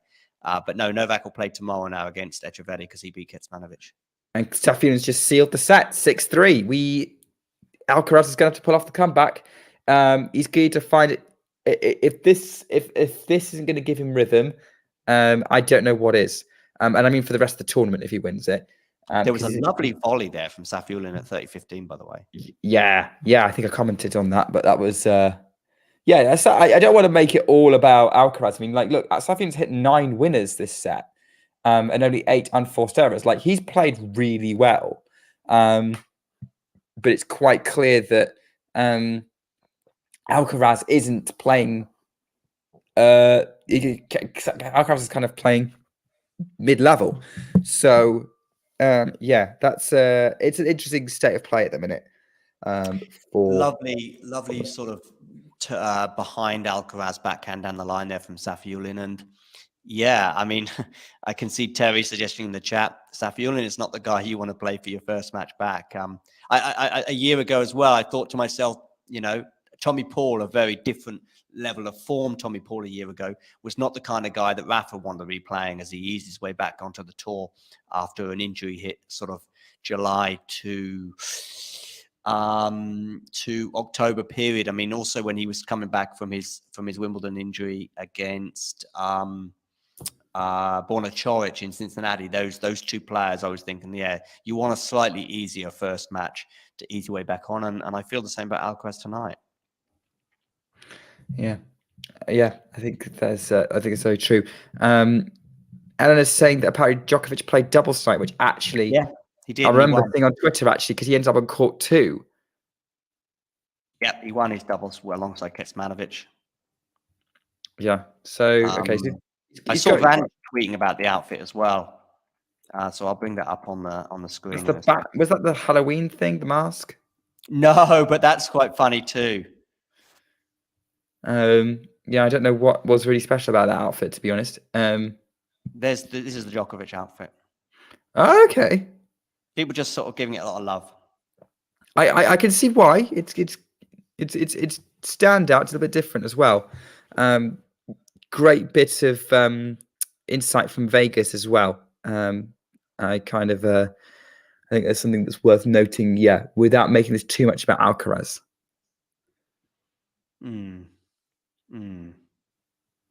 I see Ben Mothenberg tweeting. Felix as well. Positive tweet from him today after his straight sets win over Jan-Lennard Struff. So, yeah, he's back. Felix is suddenly back, and his winning run continues. We hoped he would be. It's just, but it still feels like it's suddenly just come. I put in the Talking Tennis chat that was I knew that there would be lots of interest. So to the audience, Nick will be aware of this message I sent, but to the audience, I said, I'm just sharing this message. Ideally, I want 5 matches of the year for the WTA because I'm going to do like a review of the year, if you like, or I should say matches of the year, a series which I did last year, where I think I did 7 matches in total, and I think 2 or 3 were women's and 4 or 5 were men's, because I found it a bit of a struggle last year to get 5 contenders on the women's side, let's say.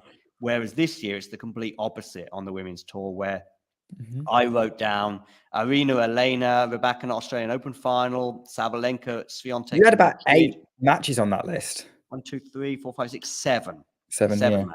And I'd be honest with you, from that 7, I would find it difficult to pick 5. But then you guys bringing up Swiatek Garcia in Beijing, Goff, Sabalenka, US Open, Sabalenka, Mukova, Roland Garros. I'd forgotten that one. Of course, how can I forget that one? That's I'm probably going to have to choose either Sabalenka, Mukova, or Swiatek, Mukova final. One of those 2 is probably going to have. If I do 5, one of those are going to have to go. Yeah, I think you've just got to have one representing what was quite a good Roland Garros tournament, let's be honest. I mean, as long as you've got the Australian Open final, the Madrid Open final, those are the obvious standouts for me. Yeah, those are the 2 that you'd have to have. And then, Iga Coco in Cincinnati, Iga Mukova, French Open, as I just touched on, Svitolina Azarenka at Wimbledon. I think you commentated on that one, I think. Which one? Iga against, Svitolina Azarenka Wimbledon? No, I wasn't. I didn't, because I was watching Iga Bencic at the same time. So I actually had a big screen with Iga versus Bencic on and Svitolina Azarenka on my laptop. And I was trying to follow both, and both were really good. But obviously more of my attention was on the Swiatek match. But from what I was seeing of the Svitolina Azarenka match, it was so good. I think Ghosties thought it was the best match of Wimbledon, which I don't disagree with on reflection. Actually, I can't think of a better match. I mean, the 2 Ons matches, though, in the quarters and the semis were pretty epic. Yeah, I guess the Azarenka-Svitolina match was kind of a really good battle from game 1. Whereas I think the Ons matches kind of came alive in set 2. Maybe the Rebecca one was a bit closer, or either came alive in set 2 or tailed off by the 3rd. But it's kind of a matter of opinion, sort of. I don't think it matters too much, because I can't think of any matches that were on the same level as the Melbourne final or the Madrid final. Really, that is those 2, and then any 3 from about any 10. 3 from the rest. Yeah, and it's been such a good season for the women's tour, 4 matches, and it's not over yet, because we were talking a little bit about maybe the conditions in Cancun might throw up a little different kind of drama. But there's still room for the WTA finals to give us a really enjoyable epic. Khachanov versus Garcia last year, like the very end of the group stage. That was brilliant. Yeah.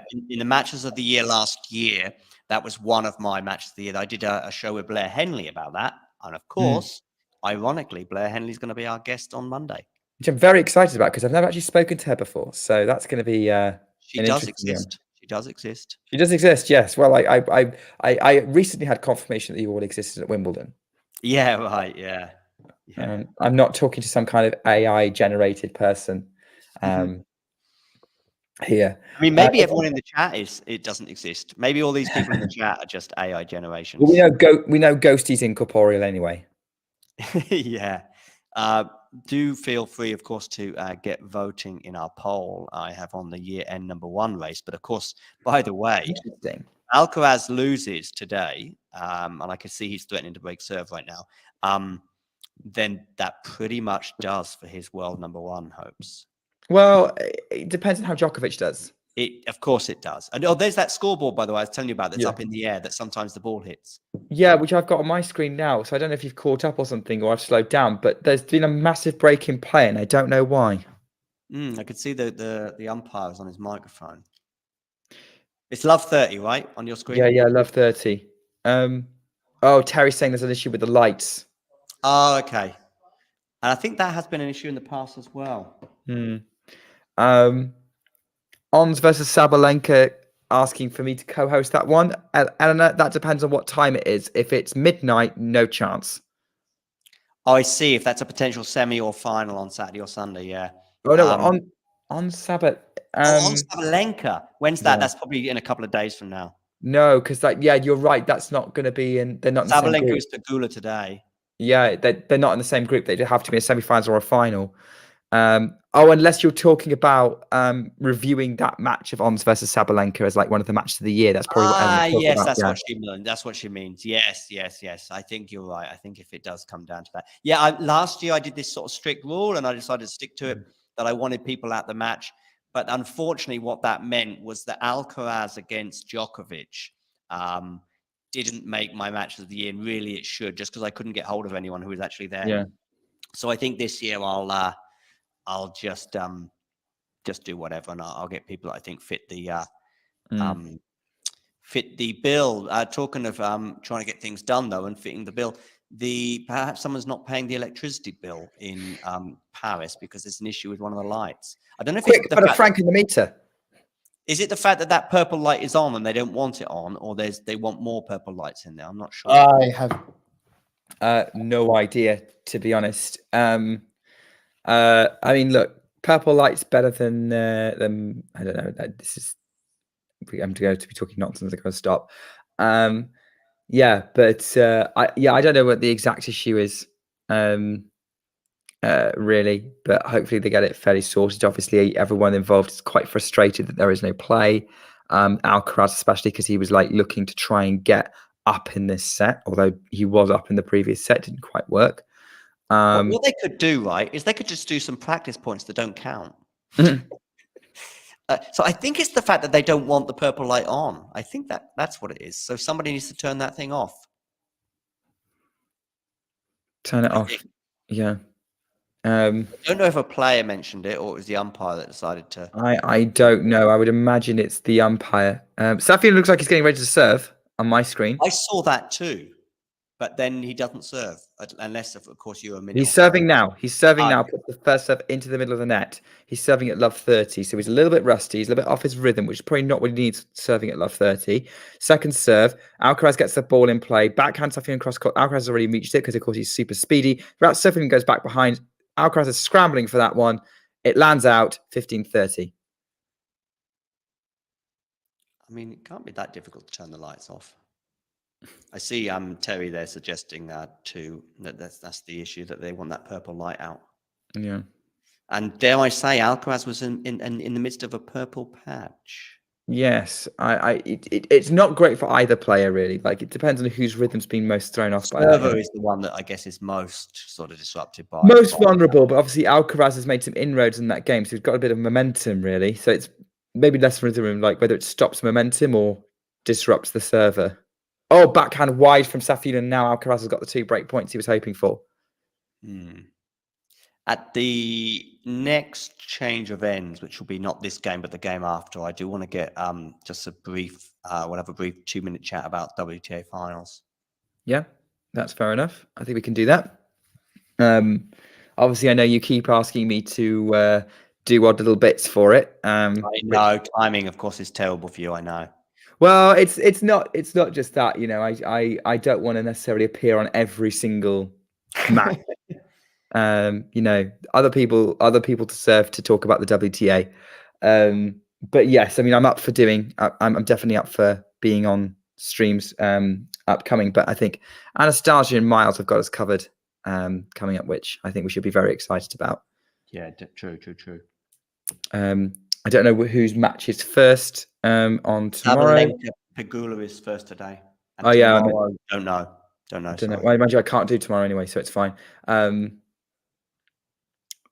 to reduce the risk of me doing an eager match. Anyway, Safiullin saved another break point with an overhead coming into the net, pushing Alcaraz back, and he saved those 2 break points. Deuce. But yeah, I'm always up for it. But yeah, I always enjoy the combo of Anastasia and Miles. Just the level of enthusiasm from both is brilliant, and it helps obviously having 2 commentators who are not half asleep. You've just recorded another episode with Anastasia, right? Yeah, it's just come out. Ground Pass episode 3 is out. Where we basically, and for those of you who maybe don't know, Anastasia and I have created a podcast which is a little more of a relaxed tennis chat. We don't necessarily go into the super deep analysis like we do here on Talking Tennis or on Popcorn Tennis, but it's just more of a casual chat about some of the results, what we think, but also trying to, with the aim of kind of catering to people who don't necessarily follow tennis every single week, who are starting to get into tennis every single week. Kind of more trying to be a bit more positive towards casual fans, as they want to be called. Trying to create a podcast for the people who show up at the US Open and end up watching a match between Matteo Berrettini and Alex de Minaur and wondering who they both are. You know, that kind of vibe. So yeah, we've done a deep dive into we've gone into how the tennis ranking system works in this episode. That's a good topic. Yeah, just try and give a little bit of an introduction to that. Our last episode, we broke down the different types of tournament. But yeah, we had incredible fun recording it, this one. And yeah, I was teasing Anastasia a bit because literally for 3 episodes, she's been going on about how amazing Yannick Sinner is. But she's a Carlos Alcaraz fan. So that's going to be funny when Sinner and Alcaraz start clashing maybe at deeper ends of rages on a regular basis. To answer your question, Terry, it's podcast only, so no video. If you follow us on Instagram or Threads, then you'll be able to see some short clips, video content. But that's the only thing we're producing. We're not doing a YouTube show. You can get it on Spotify or Apple Podcasts or wherever you get your podcasts. So I believe John is sharing it now. But yeah, that's what it is. It's just a sort of a much more relaxed chat about tennis. That's Anastasia's Instagram, not Grounds Pass. Yeah, no, don't follow me. It's got a separate one, has it? Yeah, it's got its own. Yeah. Oh. Yeah, I mean, I would say, general rule with me is actually that I keep my personal Instagram just for friends and family. So if I do get anyone who I don't know requesting to follow me, please don't be offended. I'm not going to accept it. Like I might let a couple of people I've commentated on with Talking Tennis a lot follow me because I've known you guys for about a year. But yeah, not many people. I prefer not to. I'm just looking for the Ground Pass one. I couldn't find it. Ground Pass, I think. Try Ground Pass with no S. I think I call it Grounds Pass out of habit because that was the name of my original tennis blog that I joined the Twitter sphere with, and that's how I ended up getting involved in Popcorn, and by extension ended up on this. But yeah, Ground Pass. It is on Instagram. Oh, I'm just going to share this. Actually, you can see it. You can see it. Yeah, actually, you could see it there on the bio under the bio. Oh, on Grounds Pass on the. This is it. That's him. Yep, that's them. What? You had it there. Oh, there we go. Okay, I got it. Yeah, got it. You had it there. Yeah, I've got it. There you go. Please bear with us whilst John is trying to To grips with it. commentate and scroll on the internet at the same time. It's a skill. Yeah. I'm also just seeing a post from Nadal, which he's really enjoying posting on Instagram at the moment. He goes through phases, doesn't he? He's obviously in a good mood regarding his potential comeback. I can see 2 posts from him on here. One of which is where he's serving, which I find very encouraging, because that was the issue when he was practicing in March, April, May, and he kept pulling out of those clay court tournaments. He just couldn't serve. And if you can't serve, even Rafa Nadal, although maybe someone like Scott Barkley would tweet, even if Rafa Nadal can't serve, I still think he'll win the French Open. I don't think you have to be Scott Barkley to say that. Yeah, the reason I mentioned Scott Barkley is I think there was a tweet he did earlier on this year about Rafa Nadal could pull out of the French Open, and I still think he'll win it. Something like that. I mean, he was the moral victor, let's be honest. No, that makes me sound like I'm anti-Novak, which I'm not. So, yeah, I think this season's going to be interesting, obviously. Yeah, I mean, in many ways, Rafa fans are going to be spoiled because they've got a build-up for the end, whereas for Roger fans, it was like a week or two before, it was like, oh, right, it's over. Which we had we've got this break in play that I suggested at the changeover. So Safiullin ended up holding serve, and Alcaraz quickly also did the same. WTA Finals. Yeah. On the court, in terms of results, we've seen some pretty lopsided ones. And actually, to be honest with you, the one I think that stands out regarding you, Nick, though, it has to be the Rybakina loss, because it's what we were talking about. Within a couple of hours, I had to eat my words that she was a contender. Yeah, I just felt, and I've said it 2 or 3 times in various different spheres in the last 48 hours, I just felt that she's in a no man's land of maybe Pegula. I think is never going to be not motivated, as we see her doing so well at this level of event, 1000s in particular. And she's won a tournament in Korea recently, and we know how much that would mean to her. So I think there's no doubt that she's going to be driven. Iga and Arena, have so much on the line and have had such a fantastic years and have been so consistent. But Elena was in this kind of no man's land of she could, and if she's got the bit between her teeth, but I just don't know if she's got that right now. Well, I think she was trying last night, or 2 nights ago, against Pegula. The problem was she didn't have any rhythm, and like she was definitely a bit like Alcaraz was early. It was in that first set, just sending stuff long when she wasn't looking comfortable.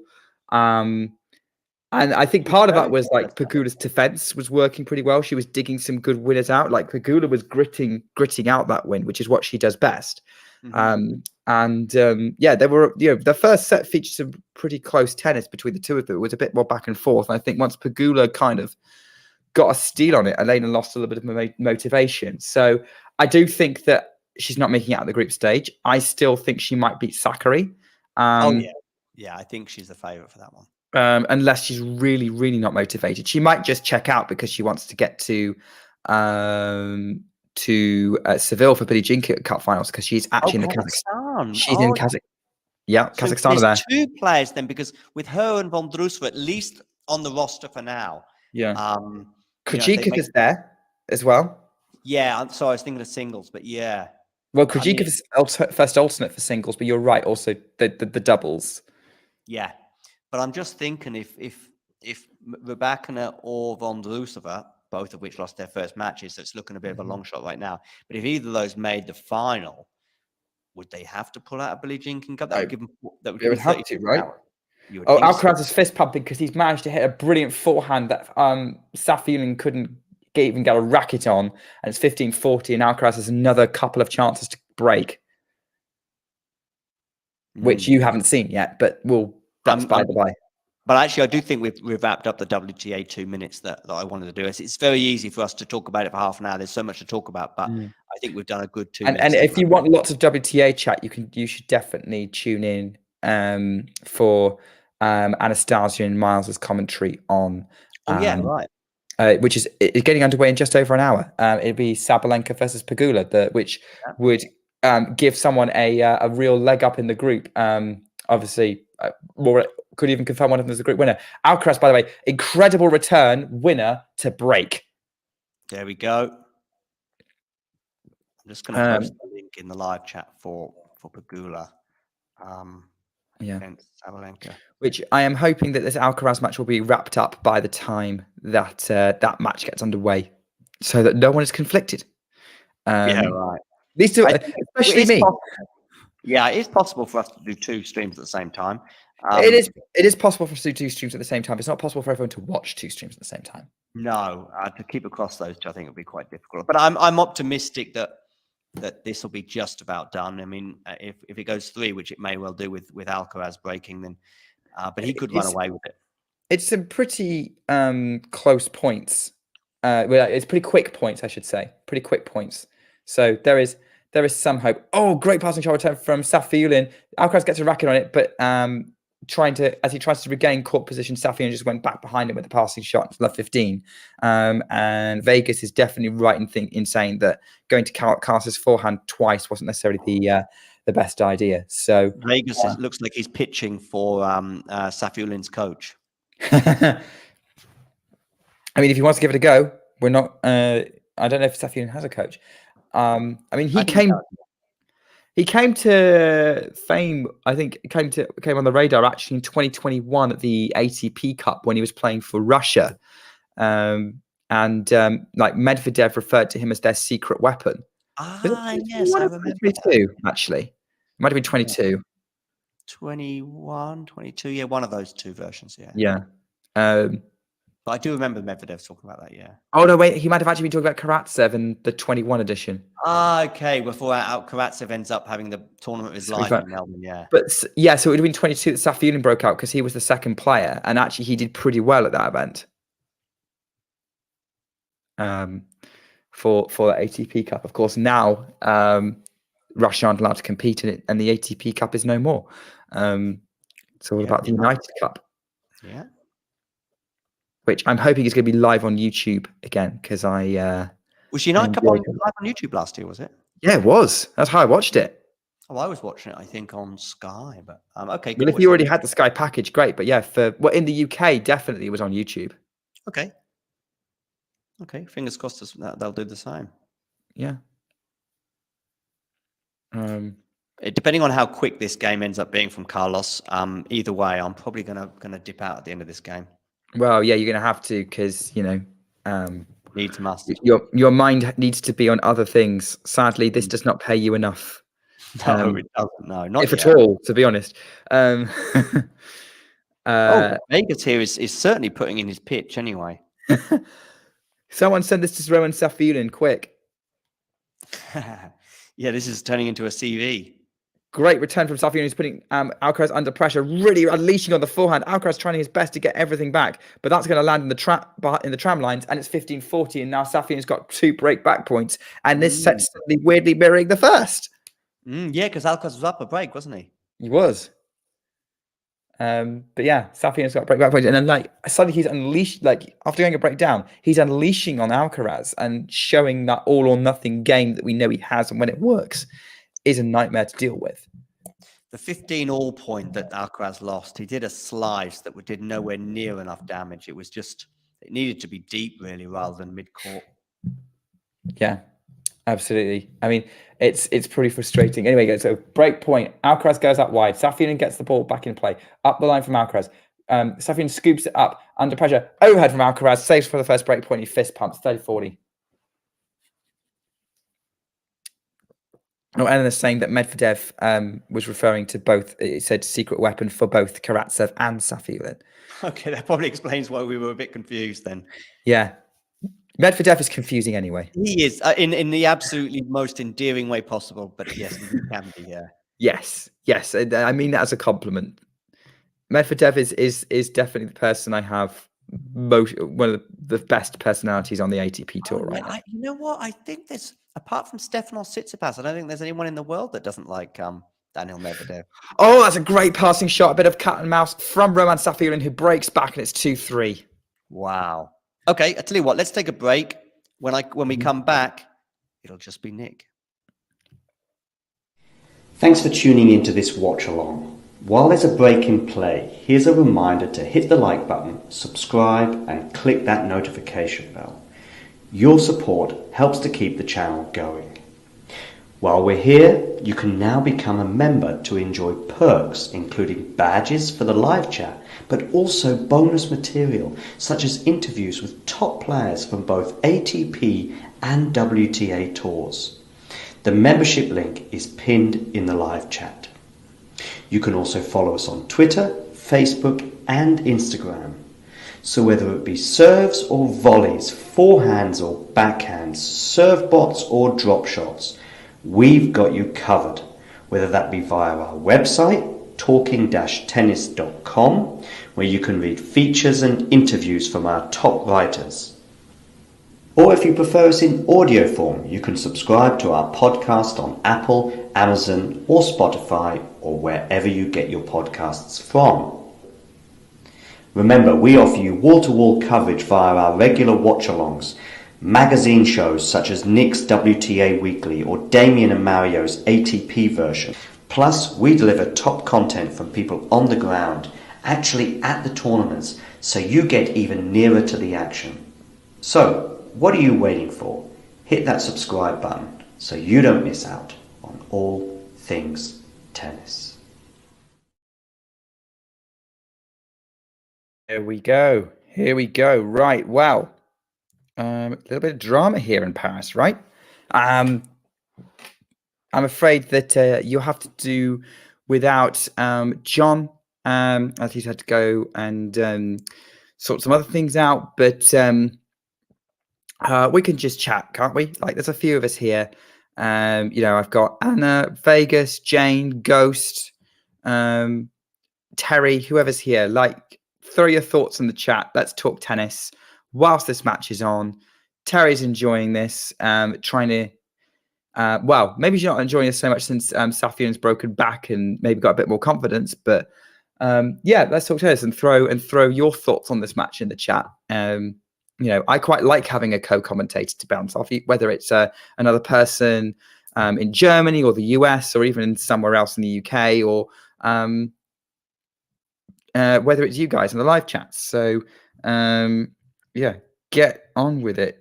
Get in there and let me know what you think. Otherwise, I will keep those of you who can't watch but can listen up to date as much as possible with what's happening. Hopefully I'm not too far behind most of you.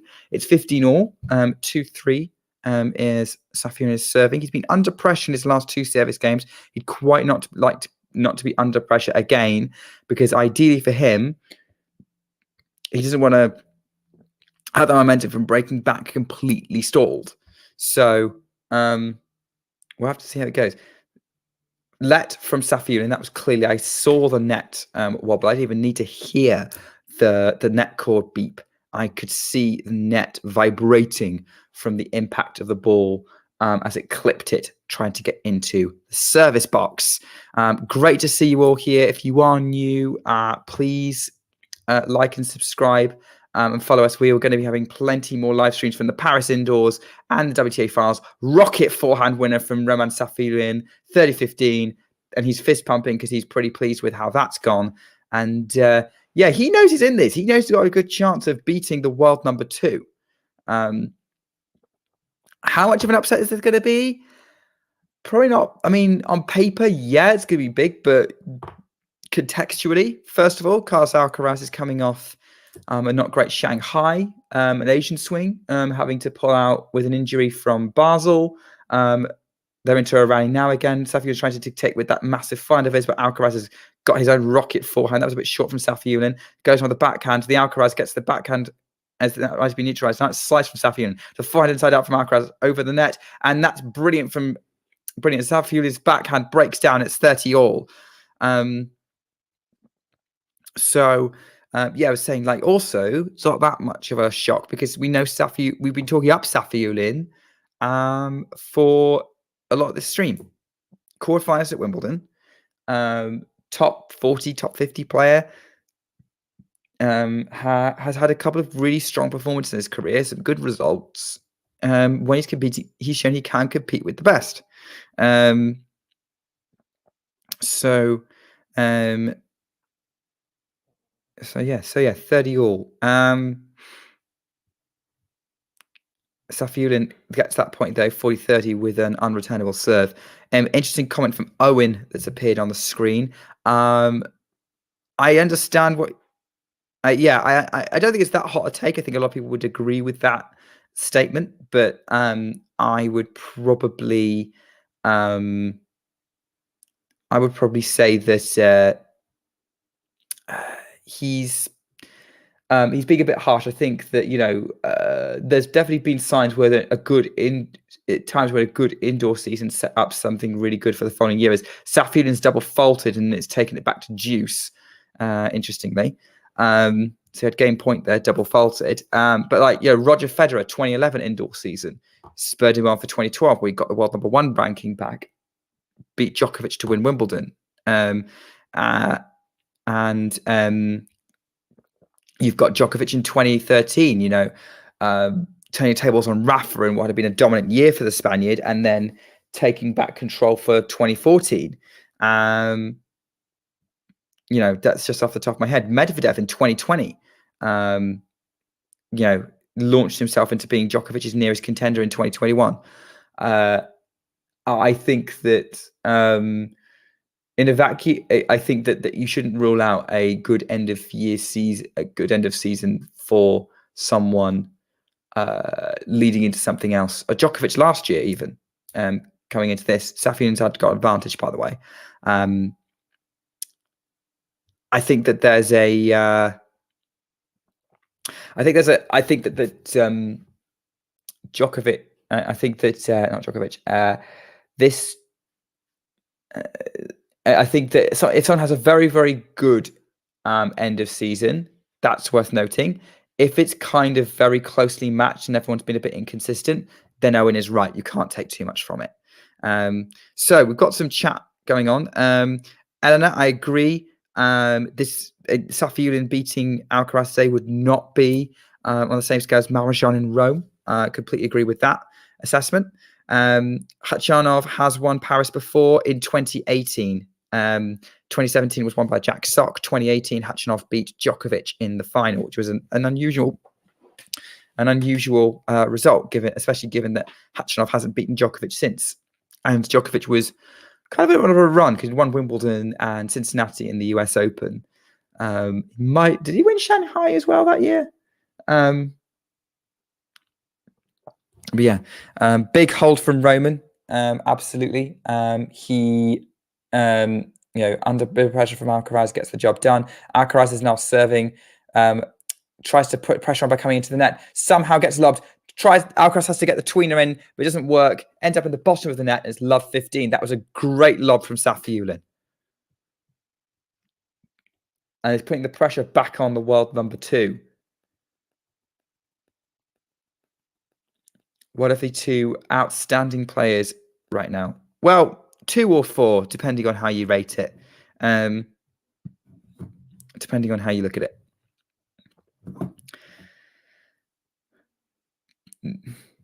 Alcaraz has to serve again. And they're saying that Carlos' speed is off. Yeah, possibly. Again, that's possibly down to him not really having a lot of match rhythm and play. Backhand from Safiullin, wayward in the tram line, 15-all. He looks frustrated. I mean, that was a difficult pickup, but he could have. I do think that was a definite miscue on that backhand. By the way, you can probably see from the scorelines that Alexander Bublik has won the first set against Nicholas Djere. I'm not surprised. Bublik is in a purple patch like he sometimes hits, and the indoor conditions should suit him very, very well. So not a massive surprise there. They're trading backhands at the minute on central court, and again, the backhand of Safiullin breaks down 30-15. Going back to what we said about Khachanov, yeah, it's great to see, as Jane's saying, him looking good after this injury. Given that's ruled him out for so much, that Australian Open semi-finals really helped his ranking, keeping him top 20. and the quarterfinal Roland Garros as well. But there was that definite sort of middle bit of the season where it was massively affecting him. So to see him back and contending again is I'd say a good thing. Wayward backhand this time from Alcaraz. It's 30 all. Interesting. I don't know. Interesting. Yeah, he's not making life easy for himself, and like there were some people saying he's a little bit slower step. Which it's been a while since I've watched Alcaraz, so I'm not entirely sure. I'm finding it hard to tell, but I think you guys are probably right there. Alcaraz serves. Safiullin scoops up. The serve was long, so it's going to be a second serve for Alcaraz. 30 all. He doesn't want to give Safiullin the advantage because then suddenly Safiullin's got sight of winning this match. That's a let cord on the second serve. Agreed with Terry. He is missing more than I would expect. Alcaraz serves. Safiullin scoops up the return in play. Backhand from Safiullin to the backhand of Alcaraz. Long. 30-40. Safiullin has break point. This might be over fairly quick after all if Alcaraz isn't careful. I highly doubt it because he's too much of a competitor to let this go. He might even save this break point and I'd be worried for nothing. But yeah. Whilst he's not on the ropes yet, I do think Safiullin has him dangerously close to falling back onto them.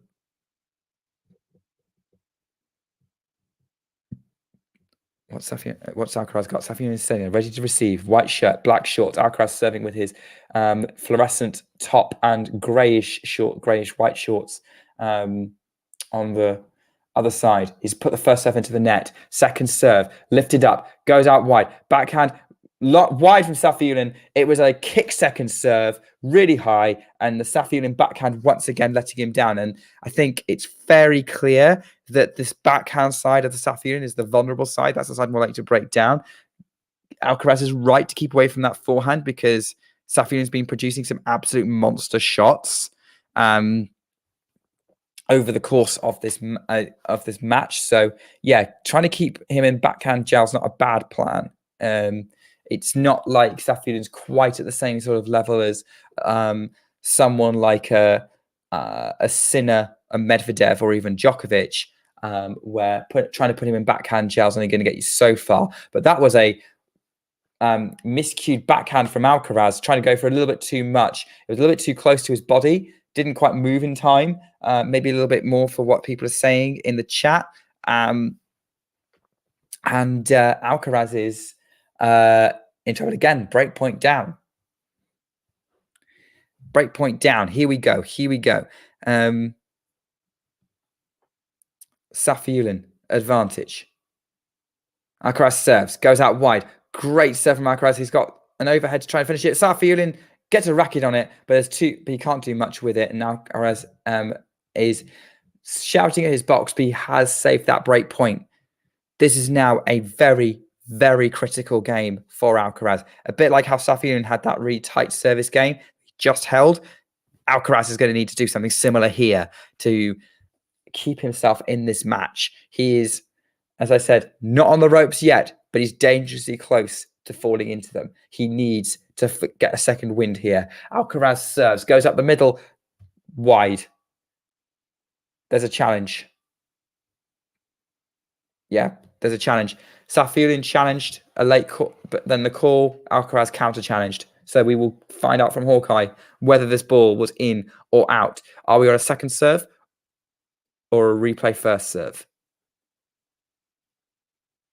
It is just out by millimeters. Just by millimeters, and it's a second serve for Alcaraz. Serves. Safiullin in play. Alcaraz keeps the rally going. Miscued backhand from Safiullin. But I think Alcaraz's shot might have been long. It was. Alcaraz's forehand was long. So it doesn't matter that Safiullin kind of miscued the backhand. It was an advantage to the Russian again. This game's been going for nearly 7 minutes. A third breakpoint opportunity of the game for Roman Safiullin. Can he make a difference here? Can he get this job done? Alcaraz serves up the middle, gets the first serve in play, comes in to put the backhand volley. Safiullin's going for the passing shot. Alcaraz covers the net perfectly, saves another break point, and now he's fist pumping. Now he's determined. Here we go. Deuce. Lovely to see people in the chat. I will probably answer your question, Eleanor, about my game at the minute. Patricia, I'm sorry, I don't speak Spanish. I'm going to have to rely on my producer to tell me what you've said and whether it's something that's. But it looks very comprehensive, so we'll have to see if there's any interesting analysis in there. Deuce at the minute. Alcaraz first serve into the net. We're going for a second serve here, and backhand in play from Safiullin to the backhand of Alcaraz, the forehand of Safiullin to the forehand of Alcaraz into the net, and that's another break point for Safiullin. Again, the forehand of Safiullin putting the Alcaraz under pressure, pushing him out of court. Alcaraz really having to get something in there. It's not working. He's breaking down a lot more often.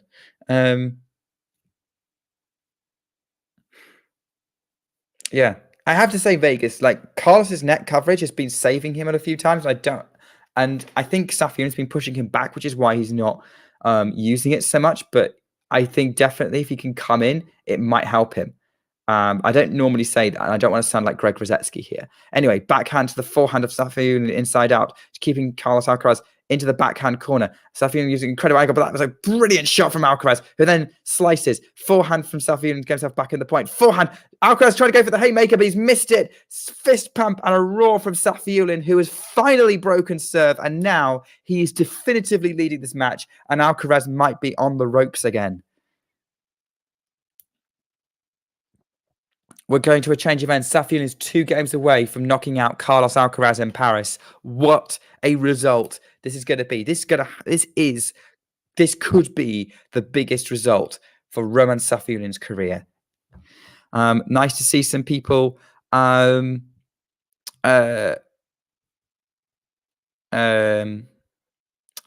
people supporting Nicholas Djere. I'm not watching that match right now, but he's competing really well with Alexander Bublik, as you might expect. Completely agree, Vegas, with your assessment there. Eleanor, you're asking me about my tennis game, which if you follow me on X, I do sometimes post updates on how I'm doing. Due to the fact I work a full-time job, and the fact that it's now pitch black outside, I'm going to be having to take a break from like competitive tennis. I'm hoping to maybe play on the odd weekend over the winter, but there are very limited indoor facilities where I am, and there's nowhere with floodlights. So in terms of competition, I think I'm going to have to be done until it starts getting lighter in the evenings. But yeah, I mean, when was the last match I played? That was that absolute war I had, which I lost 6-2, 6-2, I think. Which, yeah, I was actually playing against someone who was kind of inspired by Marion Bartley in terms of game style. Double-handed everything, a lot of mixing things up. Not really much of a big hitting player. He just gets everything back, and yeah, I'm gonna have to work out a way of just being improving my consistency. Terry's saying the qualifiers giving Alcaraz grief. Well, probably referring to Marjan. I think to a certain extent, Safiullin wasn't a great first round opponent. He's going to have a bit of momentum behind him. He's dangerous anyway, and as we said multiple times before, Alcaraz, hasn't played for a few months. Maybe having some kind of niggle. Maybe indoor hard's not his strongest surface. There's a few different things going on here. But I wouldn't necessarily panic too much about his prospects for Turin just yet. I'd definitely panic about his prospects for Paris, though. Having said that, they're into a bit of a long rally, and Alcaraz is slicing a lot more, trying to mix up the pace. Safiullin goes for the forehand up the line, trying to keep back, just keep everything to Alcaraz's backhand side. Now it's a drop shot, which wasn't great. Alcaraz is coming in. Safiullin goes for the passing shot. Alcaraz gets a racket on it, but it wasn't good. But doesn't control the volley, puts it in the net. Safiullin gets the first point, 15-love. Agree with you, Vegas. Roman is as tough of a qualifier as you can see, and not a qualifier at most tournaments. Absolutely right. Spot on there. Yeah, really wasn't ideal for him. Great 24 shot rally. Safiullin. It's not going to be an easy route to the finish line here for Roman. He's going to have to really work for it. Carlos is too much of a competitor to not make him work for it. Unreturnable serve, though. 30 love. Alcaraz got a racket on it. No possibility of control. No possibility of control. 30 love.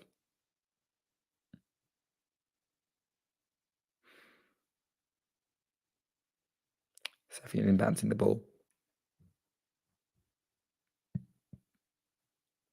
Serves. Goes out wide. Forehand in play from Alcaraz. The backhand of Safiullin is on the attack. Alcaraz has to slice. Again, Safiullin's using everything he can to push Alcaraz into backhand jail, and it's working because it's 40 love.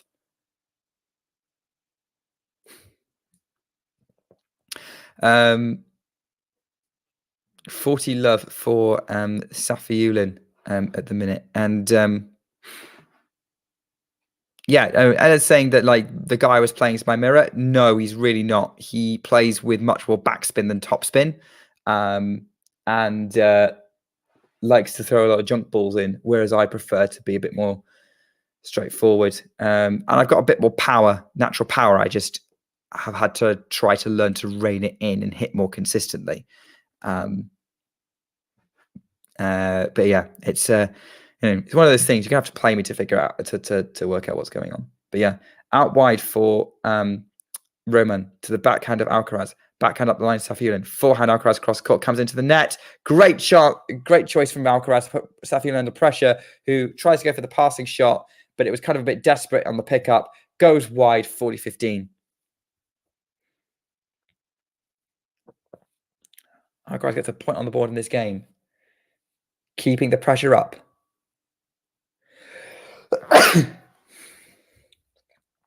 Keeping the pressure up.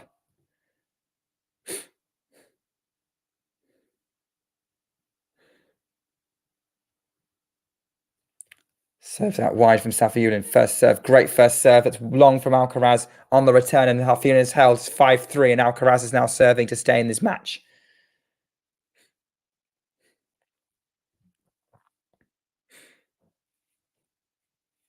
And after a couple of hours on stream, we've been waiting for this match to get underway.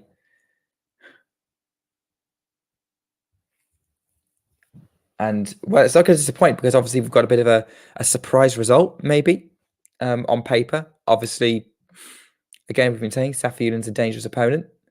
Alcaraz puts the first serve into the net. He doesn't want to rush this. He wants to try and keep the pressure on Safiullin, make him serve it out. Show why he's a top player. That's a double fault. And that's not a great start to this. Love 15. Has Alcaraz checked out? Is his mind on already just trying to get fit and healthy for Turin? Can't speculate on what's in someone's head. I think these guys are too much of a pro to not lose sight on trying to win this match. Stranger comebacks have happened. Love 15. Great up the middle serve. Safiullin gets it back in play. Forehand Safiullin to the Alcaraz forehand. They're trading at the minute. Safiullin changes direction. Alcaraz has to slice that one. Inside out forehand Safiullin again attacking the Alcaraz backhand. Great cross court there. Now it's on the Alcaraz forehand who's going on this. Yeah, just managed to get the angle to go kind of up the line, but with a little bit of cross court on it. And yeah, the angle was just too much for Safiullin to run down. It's 15-all.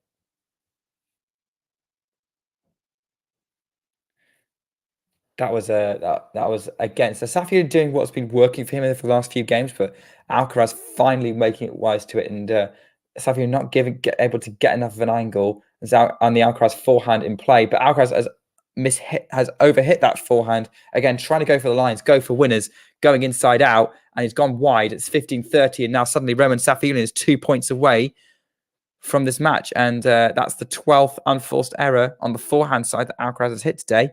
He's given away 3 games worth of points just from that side. That would lose him 1 set. Again, great serve. The return from Safiullin is on the +1. Forehand from Alcaraz, 30-all. Crowd's applauding justifiably. Again, Alcaraz is going for some haymaker forehands at the minute just to try and out-hit Safiullin, because at this point, swing and hope might be his best shout. Alcaraz serves out wide. Safiullin gets it back in play. The return's working well. Safiullin scrambles that one up. Alcaraz is mid-court. He's going to put the overhead in play. Oh, but he doesn't go for the smash. He doesn't go for this hard smash. He goes for the clever drop smash. Safiullin, no hope of running that down. And 40-30. That was smart from Alcaraz, not overhitting it. Maybe was in danger of being too clever, but maybe he just thought he was worried about hitting it over the baseline or something. First serve is way out. Way long.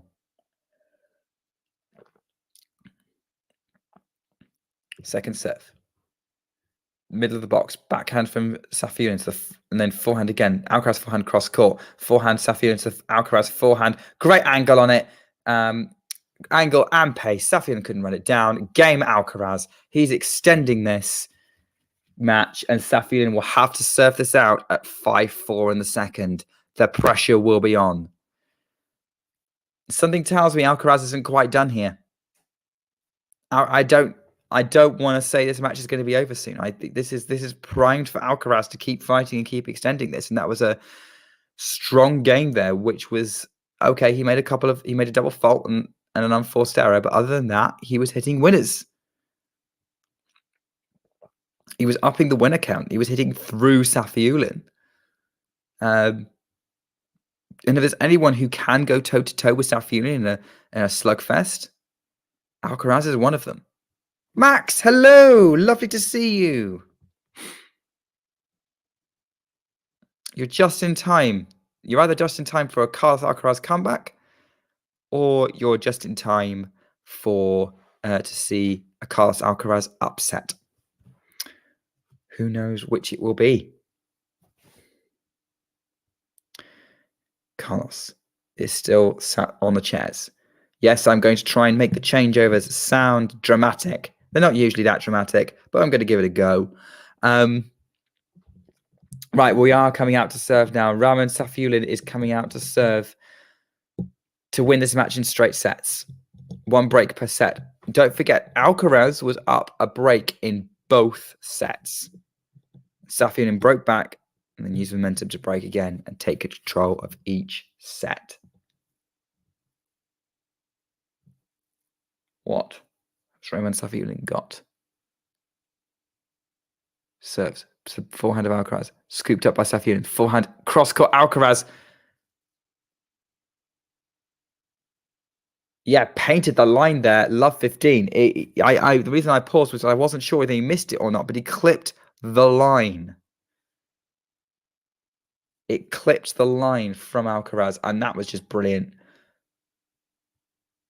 So, the comeback, yeah, as I said, Carlos Alcaraz, a comeback, it's on. He's swinging for it now. He's trying to bring the aggression. Safiullin goes for a huge serve out wide, and it works, 15-all.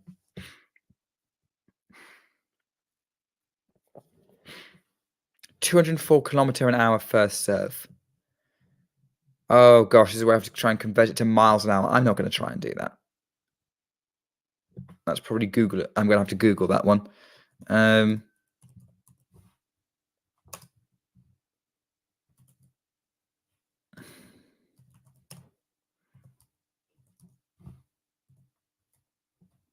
Yeah, right. 15-all.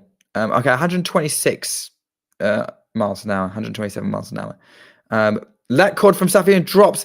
Alcaraz didn't quite run it down.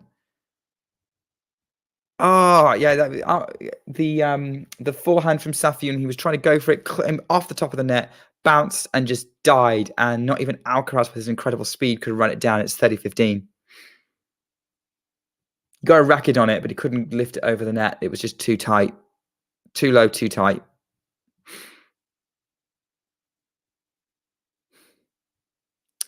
(30-15). Safiullin is now 2 points away, once again, from the match. Gets ready to serve. Goes from middle of the box. Backhand in play from Alcaraz. Now under pressure from Safiullin, who's attacking with the forehand, but he goes mid-court with that one. It's more neutral this right now. Alcaraz decides to go aggressive with the forehand. Comes in. Great half volley with the backhand. It's 30-all. Safiullin went a little bit too neutral with that rally, and that just gave Alcaraz the opportunity to take control. and then come in to try and shorten the point and finish it off. Because Alcaraz has realized that he needs to be aggressive here. This is his best hope. If it goes wrong, it goes wrong. He's about to lose anyway. But this might help him start to win. Knife edge point this one. 30 all. 30 all. Roman Safiullin and Carlos Alcaraz. Safiullin serves. Goes out wide. Huge serve, but Alcaraz somehow gets it into play. Backhand on the +1 from Safiullin is too good. Alcaraz can't run it down. He gets a racket on it, but it goes in the net. And it's 40-30. And now Safiullin has match point. Very positive from the Russian. But what's he got? Can he convert this match point? Alcaraz is going to be looking to pressure him here. There is no guarantee that this is done. We've seen other crazy matches. We saw 3 matches yesterday where a match point was saved. We saw another one today.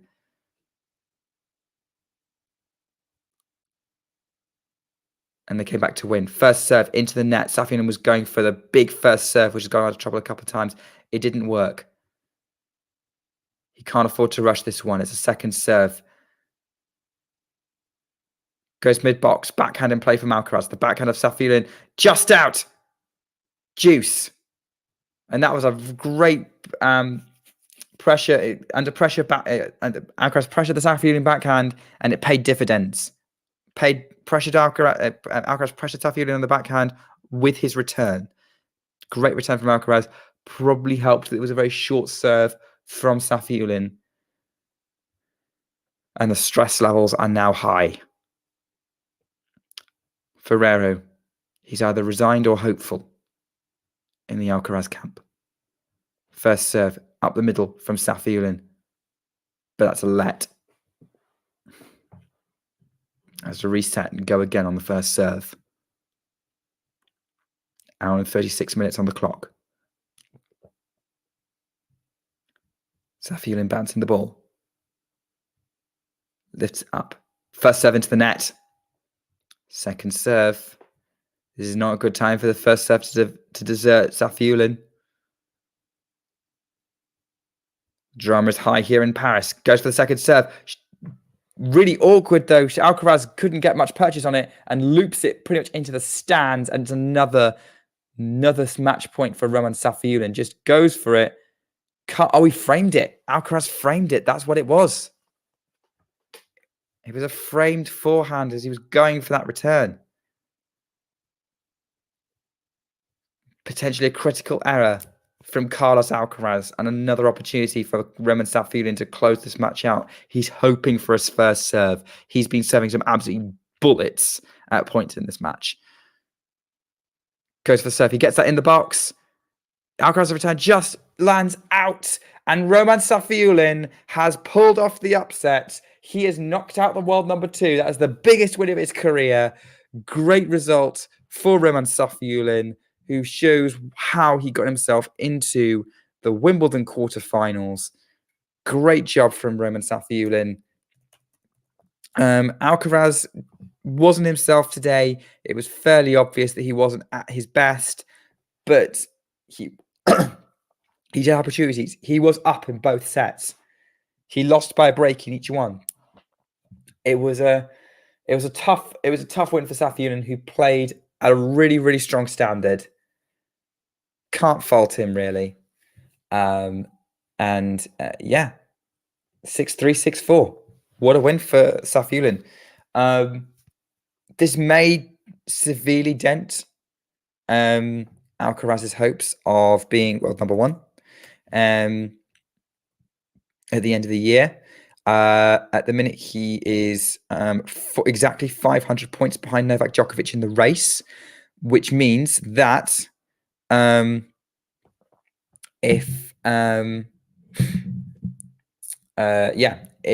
Djokovic wins this tournament, if he wins Paris, definitively Carlos Alcaraz cannot win the title. Cannot be world number 1. Novak Djokovic wins Paris, Carlos Alcaraz cannot be the world number 1.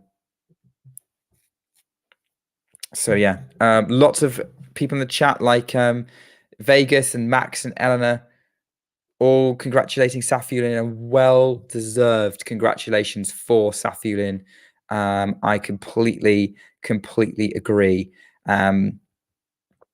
Yeah, he's thoroughly deserving of what he's I've applauded it. He handled everything really well. He served well. He worked out. He took advantage of Alcaraz just being not quite at his best. Absolute bullet forehands, and did just a great job of keeping Alcaraz under pressure. So yeah, as a result, Safiullin is now up to 39 in the live race, which is basically the same thing as the live rankings. So yeah, looking hopeful of a end of season top 40 spot. Might even be able to sneak a little closer to the top 32 and be seeded for Australia. That'd be good for him. But yeah, well, there we go. I don't think this is the end of the action in Paris. I think there is more to come in the French capital. You know, not just tonight, but also tomorrow when we look at talking tennis. Obviously, Bublik and Djere are still underway. That's super close. That first set was won on a tiebreak by Bublik, and it's 4 games all. No, Djere's just taken the lead, but it's still with serve in the second set, 5-4 to Djere. So yeah, but yeah, we've got some other matches going on. So Yoshihito Nishioka is about to come out to play Andrei Rublev. That will be the last match, singles match of the day on Court Central. There is another doubles match due, but of course, where we're going to be turning our attention to for our live streams is actually going to be Cancun, because we are now into the second round of matches in the round robin stage, and it's Jessica Pegula versus Arina Sabalenka. The winner will be hoping for be hoping that will be enough to give them the significant advantage of the group to guarantee them a place in the semi-finals.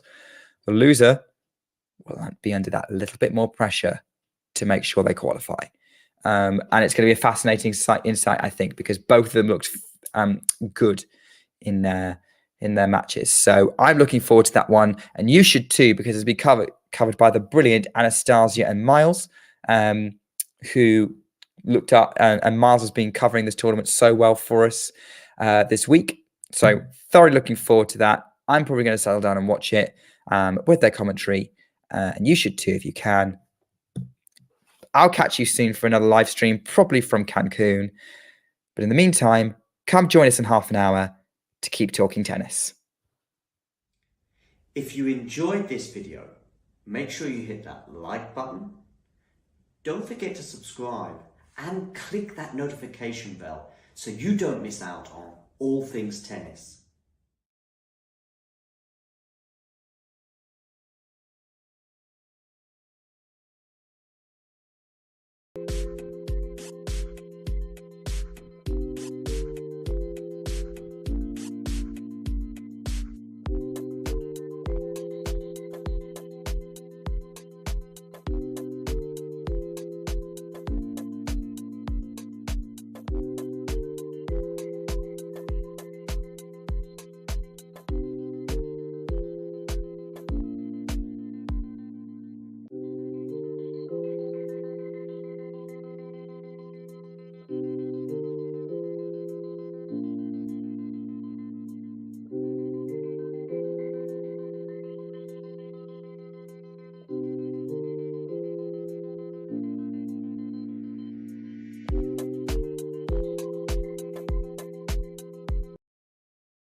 If you enjoyed this video, make sure you hit that like button.